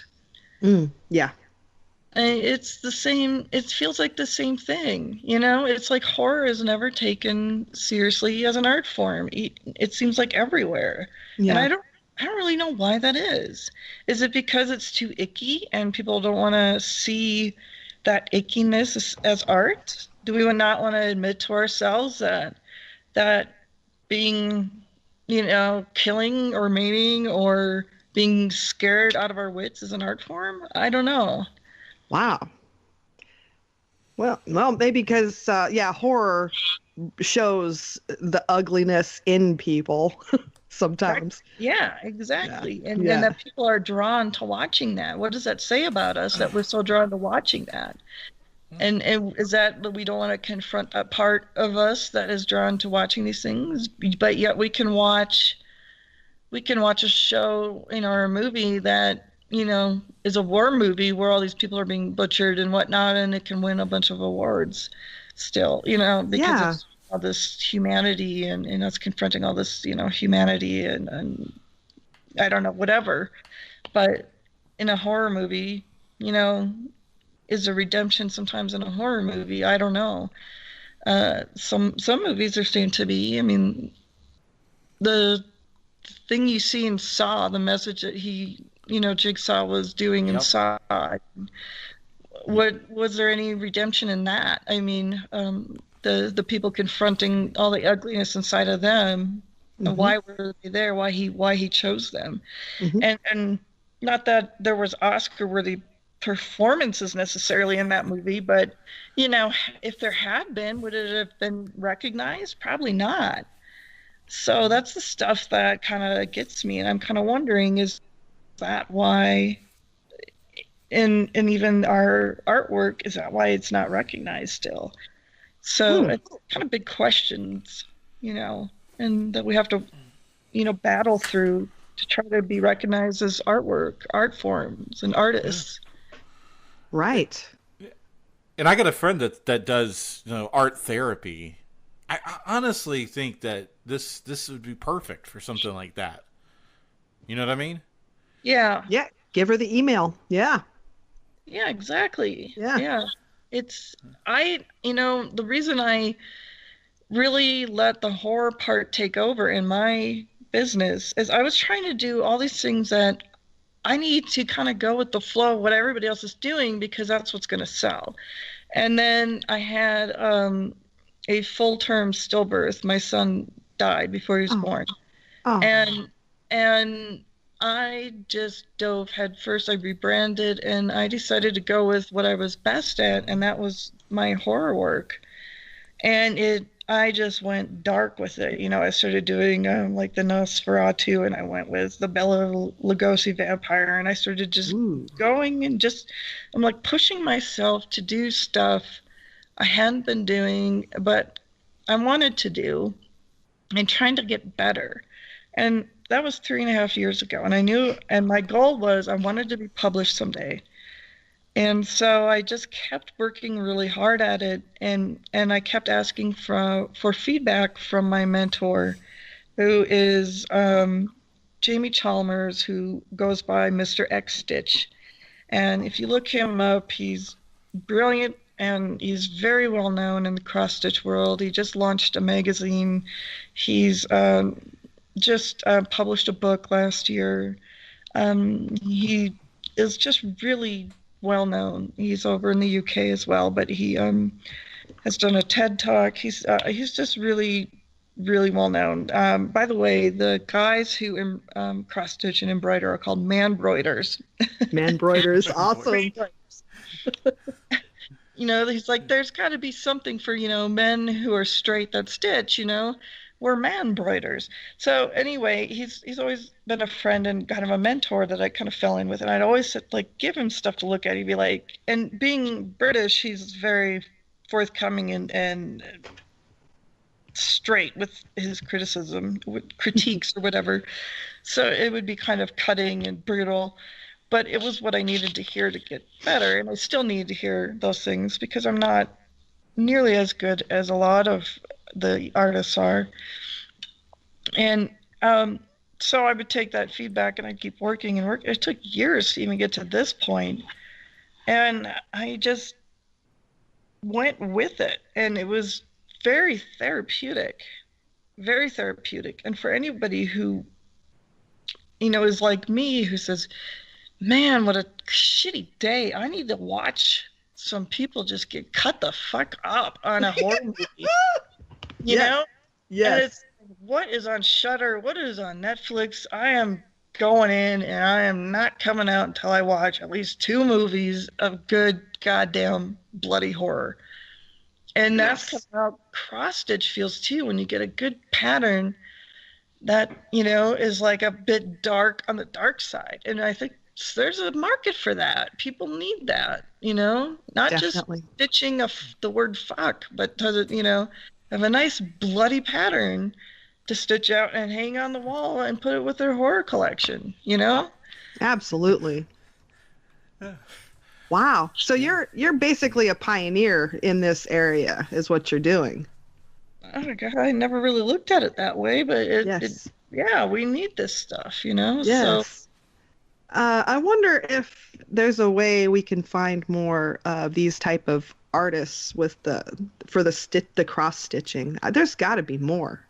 Yeah, there's, you know, and I've thought about taking my blog and trying to find them and interview them and kind of so I can link it up and, you know, try to promote them. So, you know, we have like a network, you know, and that was kind of, I thought, when I get done with my book, I should try to start doing that so we can find each other and lift each other up, you know, and start making a community. Yes. So, you know, now just talking to y'all about that, it just seems like we need to do that even more now. Absolutely. So, okay, so I'm looking at your work, and I'm just wondering, how do you convert what you want to these patterns? How do you make that? Do you do this all by hand, or do you have some sort of a program that you use? Yeah, I use PC Stitch. Okay. And if nothing else, you can also go old school and you use graph paper, and you can draw directly onto your graph paper, because those are just little squares. Or you can use a light box and take like a photo or a drawing and put it directly into your fabric. There's so many different ways. You can print out something and go over it with like an iron-on marker. Oh. And then iron it onto fabric. You know, if you want to just do a straight embroidery stitch and not cross stitch. There's different kinds of stitches that you can do.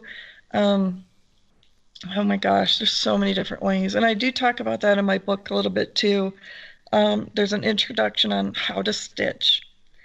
So, and I talk about all the different stitches I use in my book. Okay. So you can get a little tutorial. But yeah, there's by PC Stitch, you can actually import photographs in there and convert them into a pattern. Wow. So that helps too. You just have to be careful, because if you want to take something off the internet, let's say you want to make sure you have the rights to do so. Right. So that's always been something I've been very passionate about is, you know, copyright. You need to make sure you have copyright, never infringe on that. And, you know, I've helped administrate a group on Facebook. It's, let's see, oh my God. It's whatever the fuck you want. So it's yeah. Whatever. Nice. So TFYW. Wow. That's the name, and then cross stitch. So that's the group. Whatever the fuck you want, cross stitch. And we talk about everything in there, but we also talk about cross stitch. And people will always say, well, can I just take this pattern I found on Pinterest and cross stitch it? And it's like, no, you can. You need to go find the artist who made the pattern and ask them if you can buy it or use it.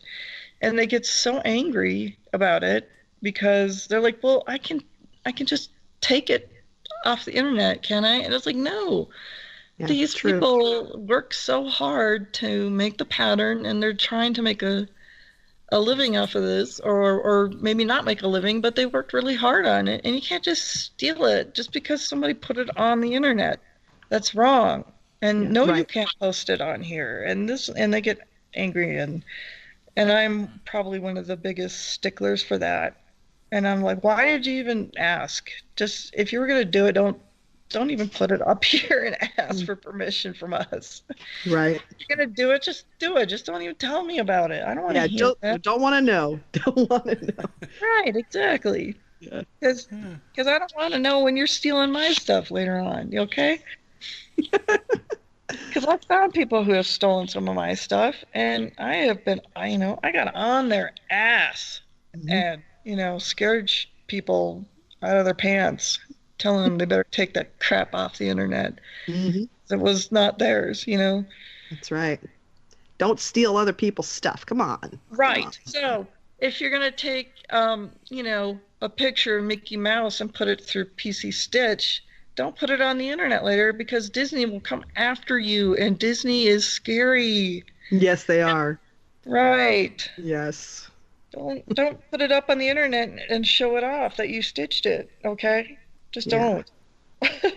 Yeah. Well, this is amazing. So I'm understanding that your favorite horror movie is Evil Dead? Yes. Evil Dead. Bruce Campbell, and I am actually doing a giveaway on my Facebook page for Demon Monkey Craft. If I can get my page to 1,000 likes, I will have a giveaway for season 2 of Ash versus Evil Dead. Oh, nice. Yes, so I'll do 3 sets of the season 2. So I'm trying to get more likes up there, so by the time the book comes out, then I can have a little more exposure on social media.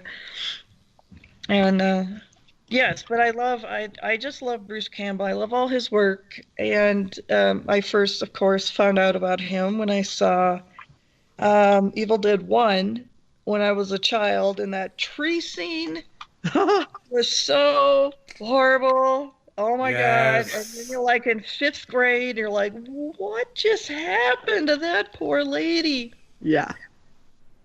I asked her about that. Did you?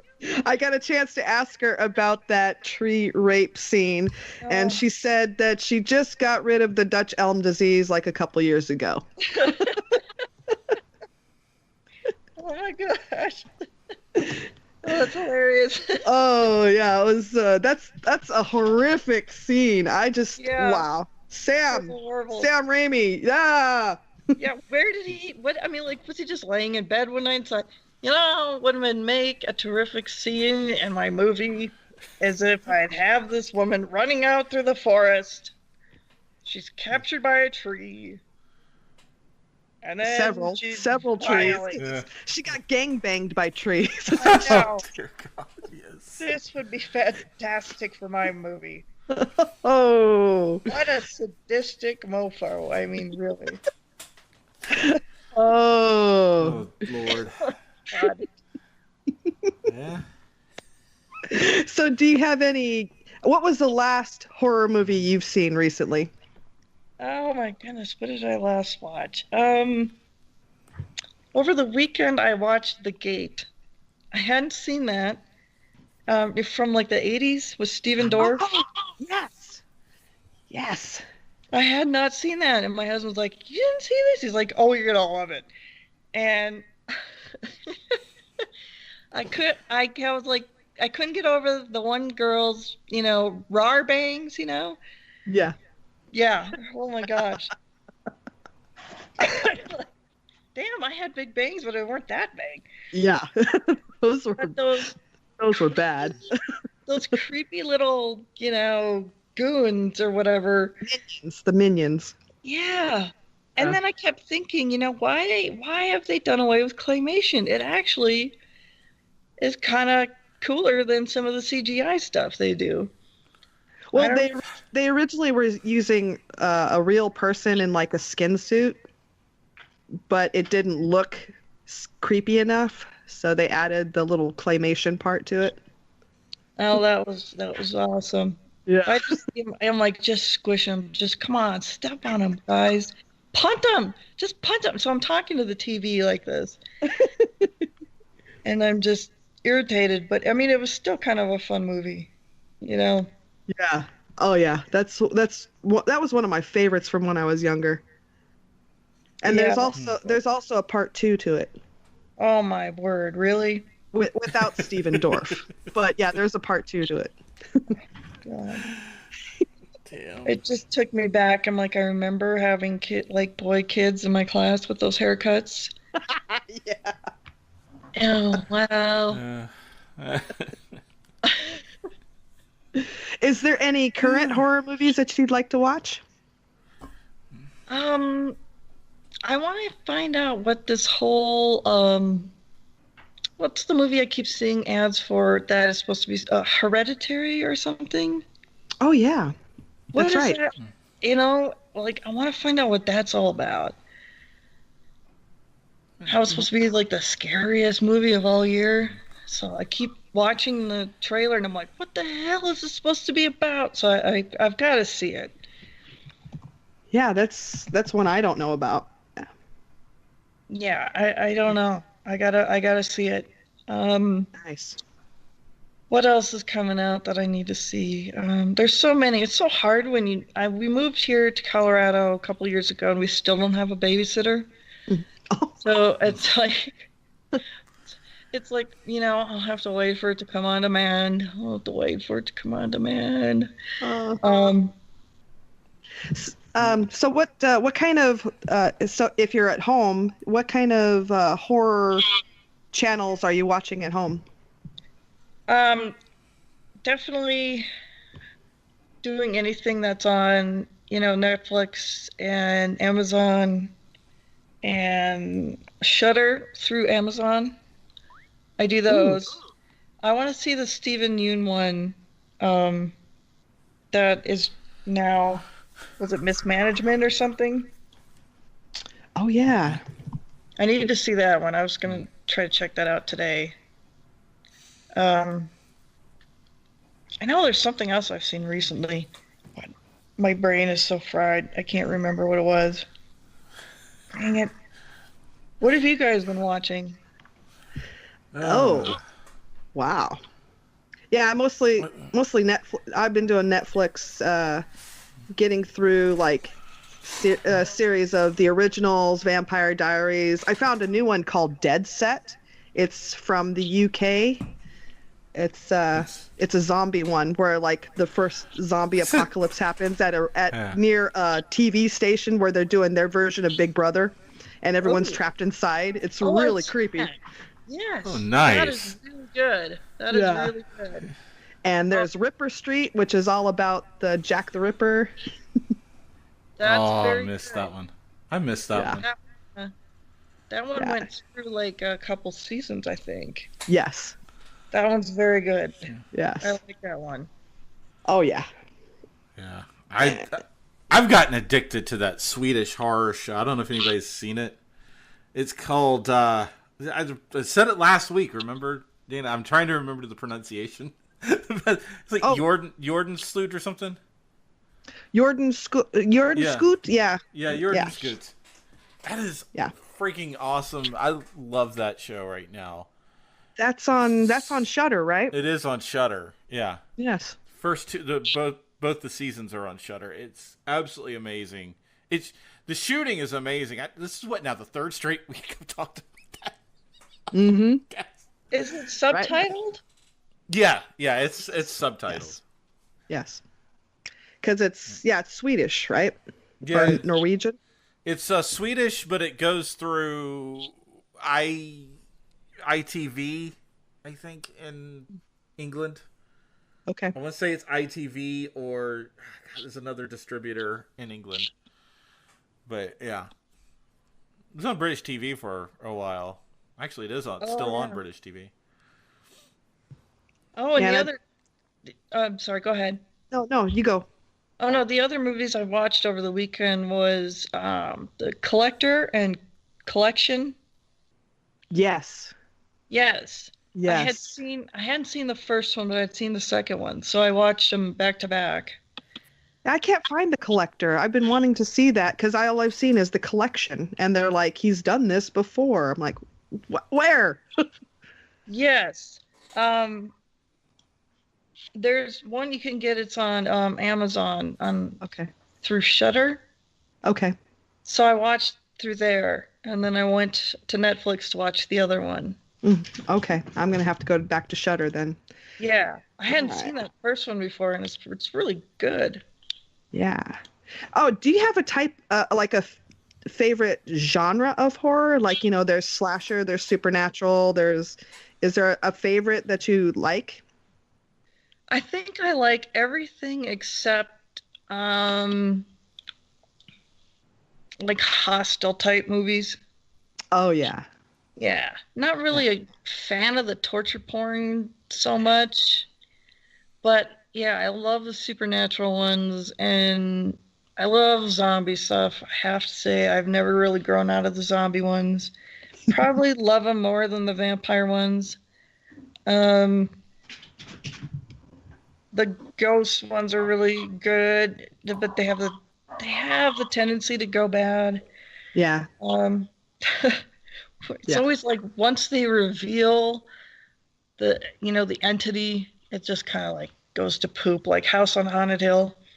Right? Yes. Oh man, so good until they, show the entity, and it was like, this is stupid.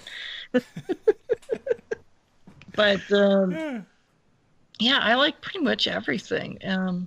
Just really like. I like the revenge flicks too, where you have, the bad guys kind of get their ass whooped at the end. Mm-hmm. Those are pretty good.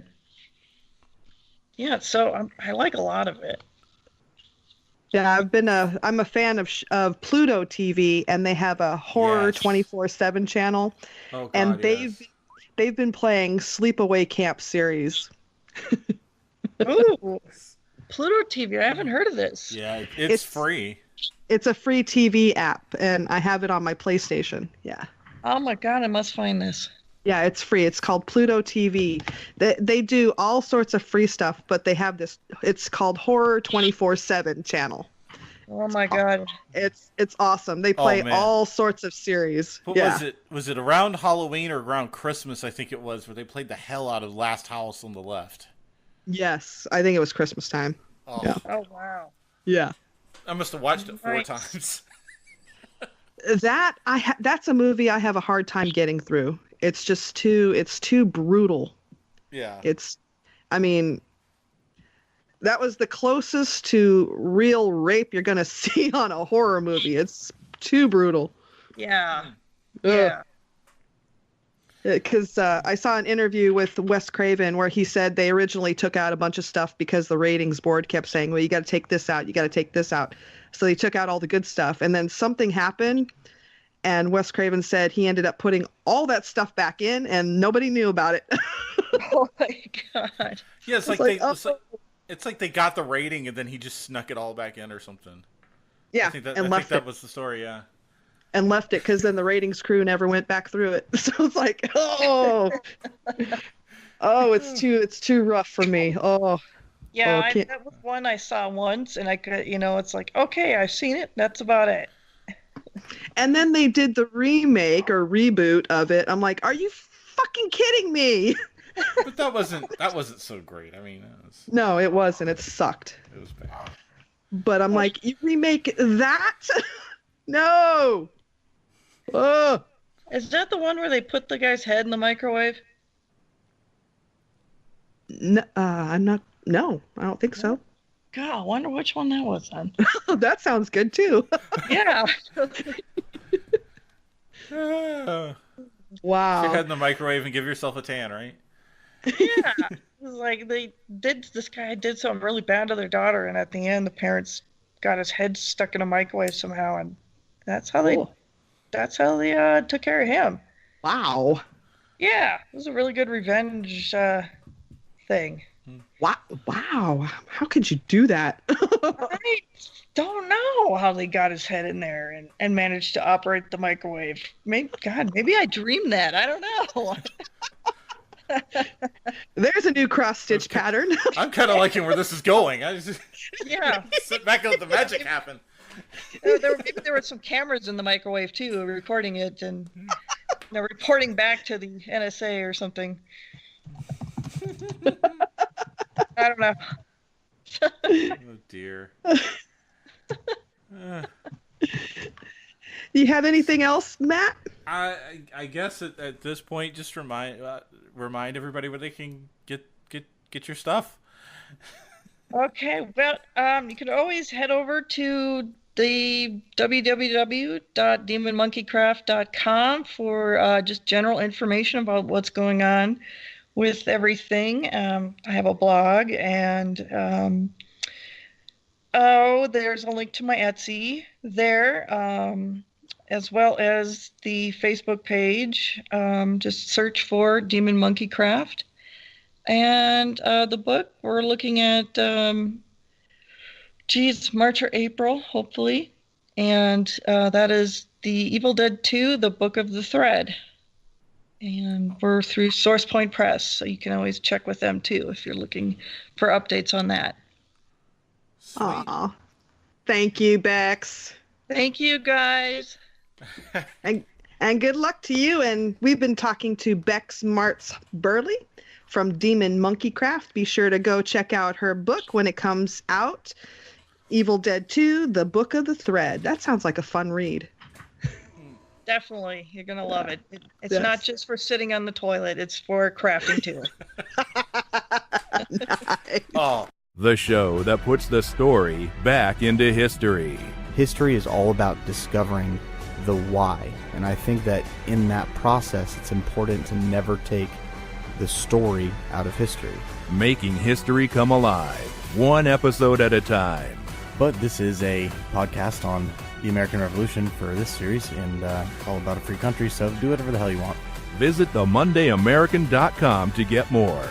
Dive into the Monday American. Don't worry, we'll be gentle. And we're back. Hey, we're back. Okay.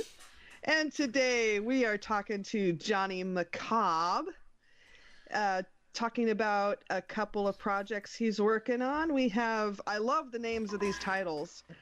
Don't Fuck in the Woods 2, which is an Indiegogo campaign right now. And is it Jesus Christ Motherfucker? Yes.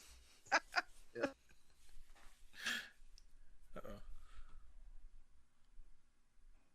No problem. Thanks for having me on. So to talk about first. Well, let's talk about Don't Fuck in the Woods too. Don't Fuck in the Woods Part 2. Yeah. So and Don't Fuck in the Woods. You gotta make more of them. Yeah. What's the basic? Is it the basic storyline of, you know, people going into the woods, having a bunch of sex? I heard something about there's going to be more boobies in the second one. Yes, how you made boobs into an adjective with the bloodier and boobier.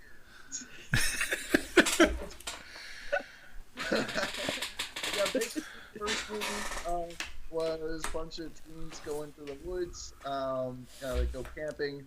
Sex ensues. There is creatures living in the woods that are attracted to pheromones. So when people fuck around, these things come out and basically tear people apart. The movie was actually one of the top trending films on all of IMDb last year. We ended up getting pirated a lot. We ended up in the top 20 trending films on all of IMDb. We actually were beating Spider-Man Homecoming by a couple of days. Nice. Wow. Yeah, and that's the only time I've ever seen piracy actually help out indie film, because that actually landed us a really good distribution deal, all that attention, which was interesting. It's not something I expect to see happen very often. But yeah, so we're continuing. The second one is picking up right where the first one left off.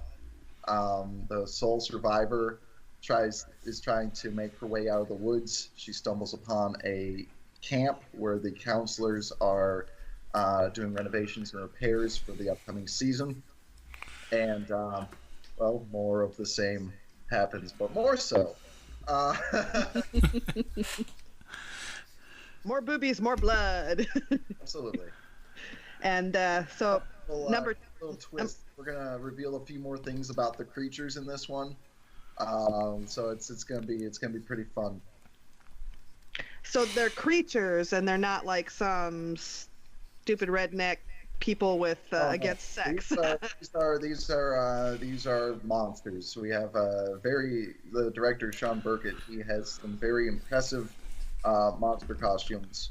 I was pretty impressed when I saw them the first time with the first film.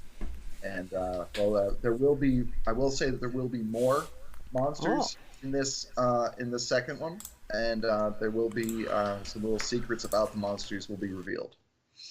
You know, that you just gave me a thought about Jason Voorhees, why he was so adamant against sex.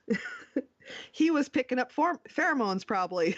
I mean, the people were he drowned because two people were having sex instead of watching him. Well, no, but I mean, he always knew when people were fucking around. So, I mean, he must be picking up the pheromones as well. That's the spider sense. He can always tell when someone in like a quarter mile is having sex. Senses, nice. So So that's and that's number 2 is on Indiegogo.com, and you have 30 days left. You are up to 42% funded. That's very good. I'm looking at the page right now. I want some swag. The first movie actually just came out last month. It's on PlayStation, Xbox, Google Play, iTunes. I know Target's carrying a few. Amazon, etc., etc. Oh, nice. Yeah, I'm just looking at that too. The IMDb for the first one. Nice. Okay. And did we want to talk about Jesus Christ, motherfucker? Absolutely. That is my newest project. That one we're hoping to sometime this fall. It's an exploitation film by Jason Hawkins. He was the one who did the recent Blair Witch fan film, Blair Witch Legacy. Oh. Yeah, I really enjoyed that, and so I'm really excited to see what he does with this. Currently, we have the film starring Dave Fairsh. He played the young Michael Myers in Rob Zombie's Halloween. And, right. We're also we have Elisa Dowling from Party Bus to Hell, Death House, a whole bunch of other films. She's playing Mary, the one-eyed hooker sidekick. How cute. So basically, Jesus is back. It's the second coming that no one saw coming. He's back. He's pissed. He's looking for revenge on the man who set him up to be crucified. Nice. You mean he wasn't all for being crucified? Oh, no. Oh, nice. I like that take. That'd be great. So we're going to basically have him going through the seedy underworld of deities. There's a whole bunch of suspects on the list. Was it Odin? Was it his old roommate Lucifer? We're gonna have Kali in there. We're gonna have it's gonna be a whole bunch of different folks. We're looking at a whole bunch of really interesting cast members. We will be doing an Indiegogo for that, probably June, July. The goal is actually going to be to try to bring it here to Buffalo, where I am, and I will actually, hopefully, we're able to bring it local. I will be playing Lucifer myself. Oh. So I'm really looking forward to that. Nice. Did you write Jesus Christ, motherfucker? Oh no, that's Jason. That's Jason. That was all Jason. Okay. Although I am contributing some plot ideas. I'll tell you one that we're not sure it's going to be in the script, because we're going to have to look at how expensive it would be to do it with green screen. Mm-hmm. One of the ideas I've pitched to him, it would be basically to my knowledge, it would be the first boat/car chase ever in film history. Basically, we have an idea for Jesus and Mary pursuing someone in a car chase. The people they're chasing, they get to a lake shore, they get out and escape in a boat. Jesus just floors it. Mary asks him, "What are you doing?" And Jesus looks at her and says, "Did you think I could only walk on water?" And then flips it and chases the boat out onto the lake. Oh, that sounds like fun. Nice. This is such a weird twist on Jesus Christ there. Wow. I want to legitimately make Jesus like an actual action hero in this movie. Oh my God. Wow. Jesus Christ, action star. Nice. My grandma's just at me right now. Jesus doesn't do that. I know. I come from a very conservative Christian family, so I'm kind of the black sheep. Okay. I can sort of tell. One of the things I want to do for marketing, I do want to actually go to a local Catholic church when they have confessions with a GoPro strapped on, and I want to basically tell the priest about this film and just ask him, how fucked are we all? saw that. That was a post on the That'd be Facebook nice. page for Jesus Christ Motherfucker. I want to. I want to see that video. I want to see that video. Yes. Oh, great. Okay. You'll support us when we launch the Indiegogo, right? Yes. Yes. Thumbs down by the Catholic Church. No. Anyway. Your turn. Oh, my turn already. So I take it that now we've talked a little bit about this on Facebook. I'm sure you are kind of like me. You were really into you're really into the Grindhouse movies too, right? And this is kind of where you got your inspiration. I mean, I do a little bit of all the different subgenres. I mean, I've done found footage films, I've done slasher films. I'm right now in talks to produce a Irish paranormal film. Sweet. But I definitely do like, exploitation, Grindhouse type stuff. So I definitely am, trying my hand at that type of film as well. That is more, that's kind of what these two films are in the vein of. Although I have also had Don't Fuck in the Woods described to me as a softcore porno, which I don't. I find to be a compliment. Yes. Mm-hmm. It's really the Don't Fuck in the Wood films is something we actually want to kind of keep doing. I told the director Sean Burkett, who's just an awesome guy. I told him we could really kind of make this franchise like almost like the Sharknado of the micro budget worlds. Just keep it going and just make it more ludicrous with each installment. It'll end up with the plot line of a 3 a.m. Showtime movie within about 4 or 5. Some of those plots are way the hell out there. How many more do you want to go on Don't Fuck in the Woods? Well, Sean already has an idea for a third one. So we're already. I mean, we need to get this one done first before we look into that. But that is definitely something we would want to do if all goes well. Now, you used to, and if you don't want to talk about it, I completely understand. Used to run I Bleed Indie, and Yes. I'm pretty sure a lot of people know you a lot from that. What happened exactly? I mean, you don't have to. This doesn't work. I mean, I tried doing it as a pay-per-view model, with people who would have to rent, each time, which I feel with.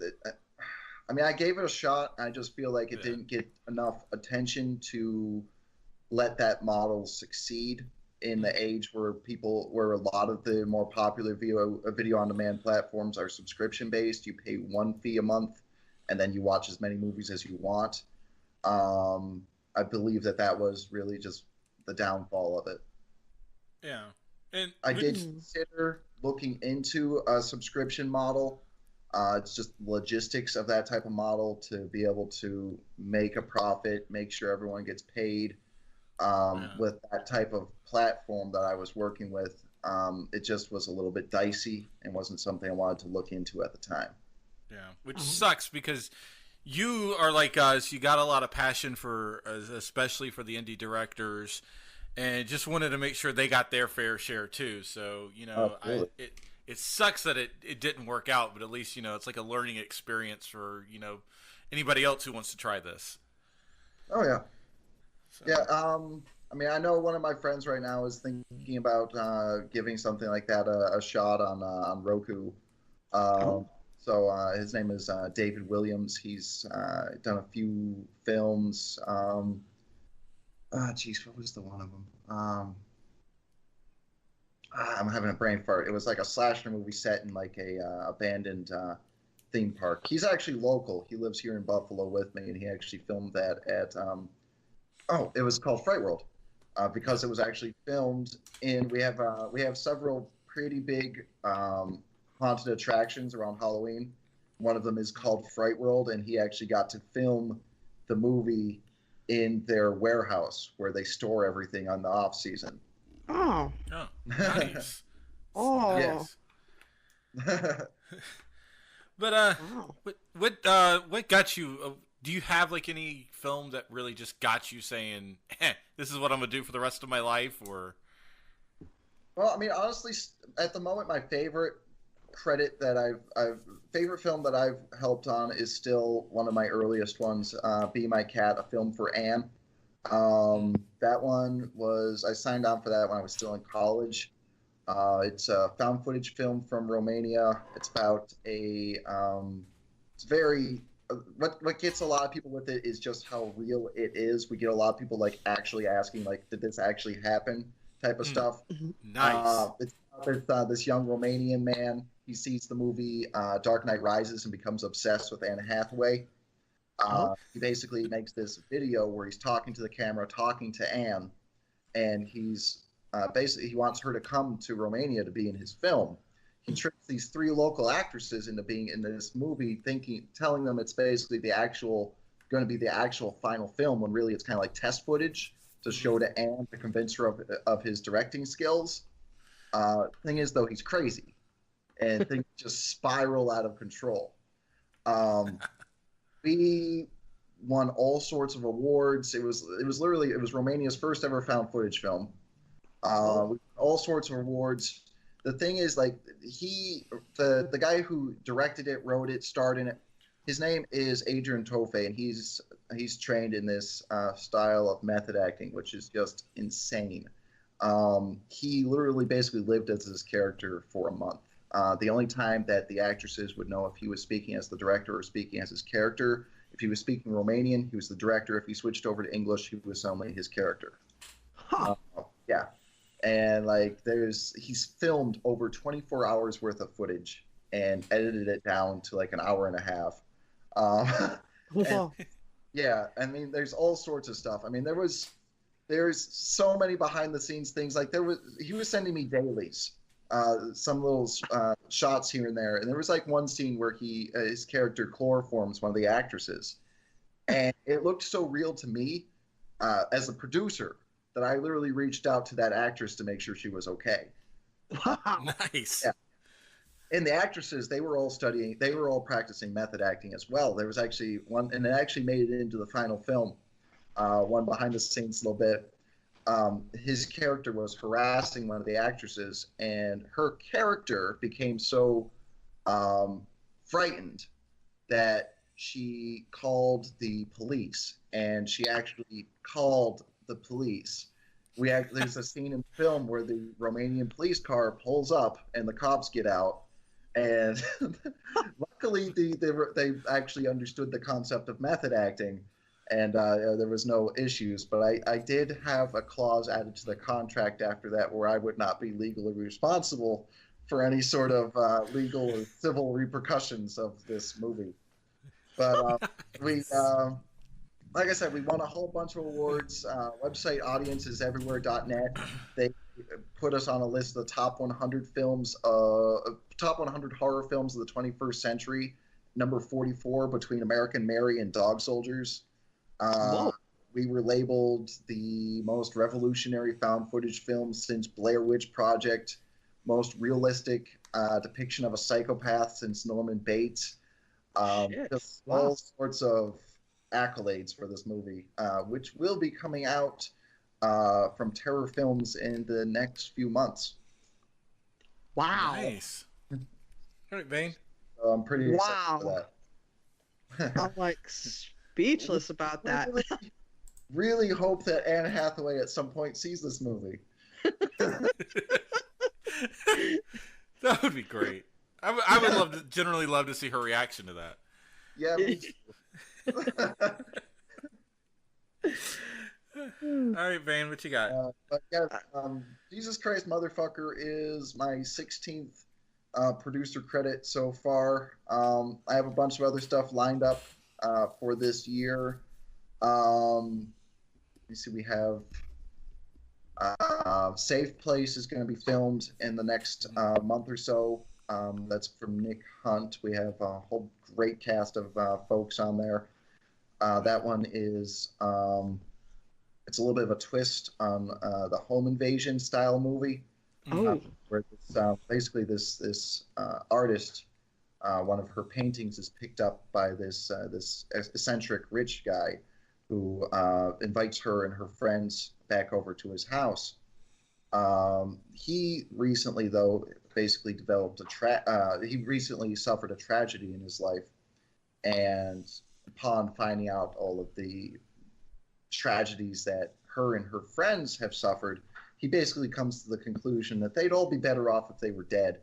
And basically, yeah, he goes and tries to kill everybody. Now Nick Hunt, he has just a whole ton of great ideas. So aside from Safe Place filming next month, this summer we're also filming the documentary for Jason Goes to Hell, The Dark Heart of Jason Voorhees, making of The Final Friday. This fall, we're also doing Wander Tales, which is an anthology film with segments from all over the world, with different directors doing pieces based on their local folklore. How many segments are that? I believe right now we're looking at 8 segments. Oh, good. Oh, yeah. We've got segments that are going to be from all over the place. Romania, Chile.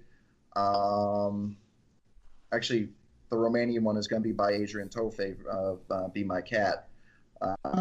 Got him on board, and we're really excited for that. And then this winter, this is one we haven't really talked too much about yet. Actually, it's not even officially announced. We will be doing a Christmas horror film. I won't go into plot or title or anything yet, but that will be filmed here in Buffalo. We have a pretty big name that's going to be the primary antagonist. It's going to kind of be a cross between Jingle All the Way and Falling Down, is what we're describing it as. Yeah. Finally. Yeah. Yeah, so I've got a lot of stuff going on. I mean, I'm also doing, I'm working with a sales agency now, Saifuno Ventures. We get a lot of, distribution deals for a lot of indie films. We're actually right now shopping around micro-budget indie film called Scrawl, which actually a lot of people didn't realize this. I didn't realize it until we got hold of this film. The same year that Daisy Ridley did Force Awakens, she also did this micro-budget indie horror film. So yeah, we have there's a lot of interest in this. That's Rey from Star Wars. Yeah, right. Right. Oh my God. Yeah. Nice. Wow. Well, you just anticipated what I was going to ask, so thank you. What's that? About upcoming projects. Oh, yes. I stay pretty busy. I do want to start doing more acting myself. I'm actually a classically trained actor in the Chekhov method. I have a bachelor's in theater. I was trained by the same professors that trained Tony Shalhoub, actually. Nice. All right. Literally the only famous alumni from my college. University of Southern Maine. So prestigious. Wow. So what got you? I was gonna say, what got you into horror? What was the trigger? Well, I've just always liked horror. My two favorite genres are probably horror and comedy. They're both. It's something I actually wrote a paper on when I was in college. I called it the polar opposites on the scale of the absurd. One's a laugh, one's a scream. That's right. That's why I particularly like horror comedies. I know some people really don't like those because they only like horror when it's scary. Me, I don't really find any horror to be scary. I don't really have much of a fear reflex. But I find it entertaining. Yeah. Well, it is an escape, sort of, and plus, I love watching people who really deserve it get it. So, but yeah, we love horror comedies. Oh my God. What is it? Tucker and Dale versus Evil. Oh my God. You heard the sequel, yes? Yes. I'm looking forward to that. And Shaun of the Dead. So, just kind of ridiculous situations that are funny, but like also a little horrifying. Like what? Yeah. Oh wow. So are you like a really true horror fan? What kind of ringtone is on your phone? I've switched it up sometimes. I have actually in the past. I have had the Halloween theme music as my ringtone. Okay. Right now I have some. Right now I have a little bit of a musical score from the band Nightwish, though. Oh Nice. yeah. Right now I'm still sporting the Phantasm theme song on mine. It's really creepy. But anything then, else? but then I have to ask with the Nightwish: is it is it Tarja or is it post? It's I forget which it is. It's just a small musical piece. Hang on. Nemo. That is one of my favorites. Nemo. Oh, nice. Love that. I really like. My two favorite music genres are like metal and classical. So they actually bring in a nice little mix. I like. Yes. I'm hooked on their version of Phantom of the Opera. Oh yes. That's like. I want to see their movie Imaginarium. I have the album, but I haven't film yet. Oh yeah, I haven't seen that either. Yeah. Wow. Sucks that they got rid of Annette though. Yeah. But they've gone on. I mean, they've gone to do big. From what I hear, the new when they have the new front lady they have sounds she can do more opera. I think that's why they got rid of Annette. She couldn't quite grasp the operatic portions of Nightwish's songs. But to me, that kind of made it a little bit refreshing when you're getting away from all that. So. Oh, it's a beautiful blend they do. I really love it. Yeah. I guess. Okay. So wait. Oh, go ahead. I was gonna say so. Where do you get your inspiration for your movie ideas? Like from, I was gonna say situations or. Give me different ideas. I mean, the idea for the boat car chase thing literally just came to me while I was driving by Lake Erie the other day. I live here in Buffalo, so I'm right on one of the Great Lakes. It's really just there's no rhyme or reason to it. Because I've been having some really weird twisted dreams, and they're like in movie mode, like scene by scene by scene. It's just weird. Okay. I mean, that's how Wes Craven got his ideas, was from his dreams, I believe. Yes. Yeah. All right. And well, should you go ahead and shamelessly plug where we can find all your works? Yeah. Well, I'm currently, aside from my movies, which you can find on a variety of video-on-demand platforms, Amazon, Vudu, Vimeo, PlayStation, Xbox, iTunes, Google, etc. You can also check out. I do run the YouTube channel for HorrorNews.net, so you can actually you can see me doing my reviews and such on there. Oh. Yeah, I mean, just there's a lot of different projects that are available in a lot of different places. So I mean, I would just say check out my IMDb. And you could definitely stay up to date with my stuff there. I do also have a Twitter, Macabre Johnny. I'll be posting a lot of stuff on there as well. Ooh, this is so great. We've been talking to Johnny Macabre, and he has a bunch of upcoming projects, and currently we're looking forward to Don't Fuck in the Woods 2. On Indiegogo.com, you have 30 days to give. Please give.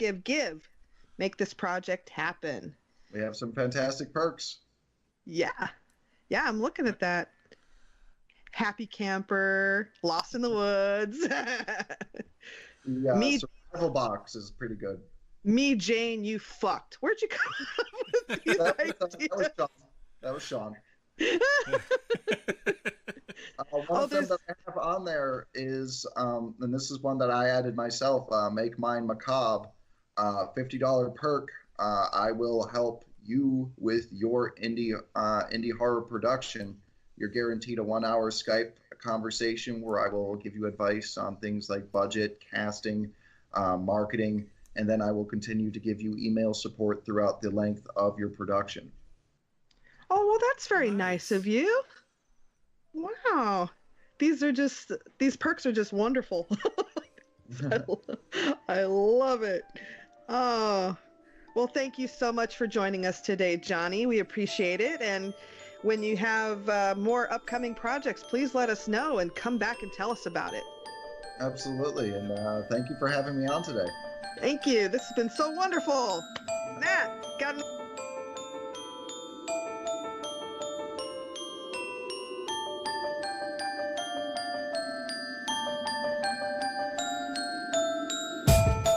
Look at me, Damien.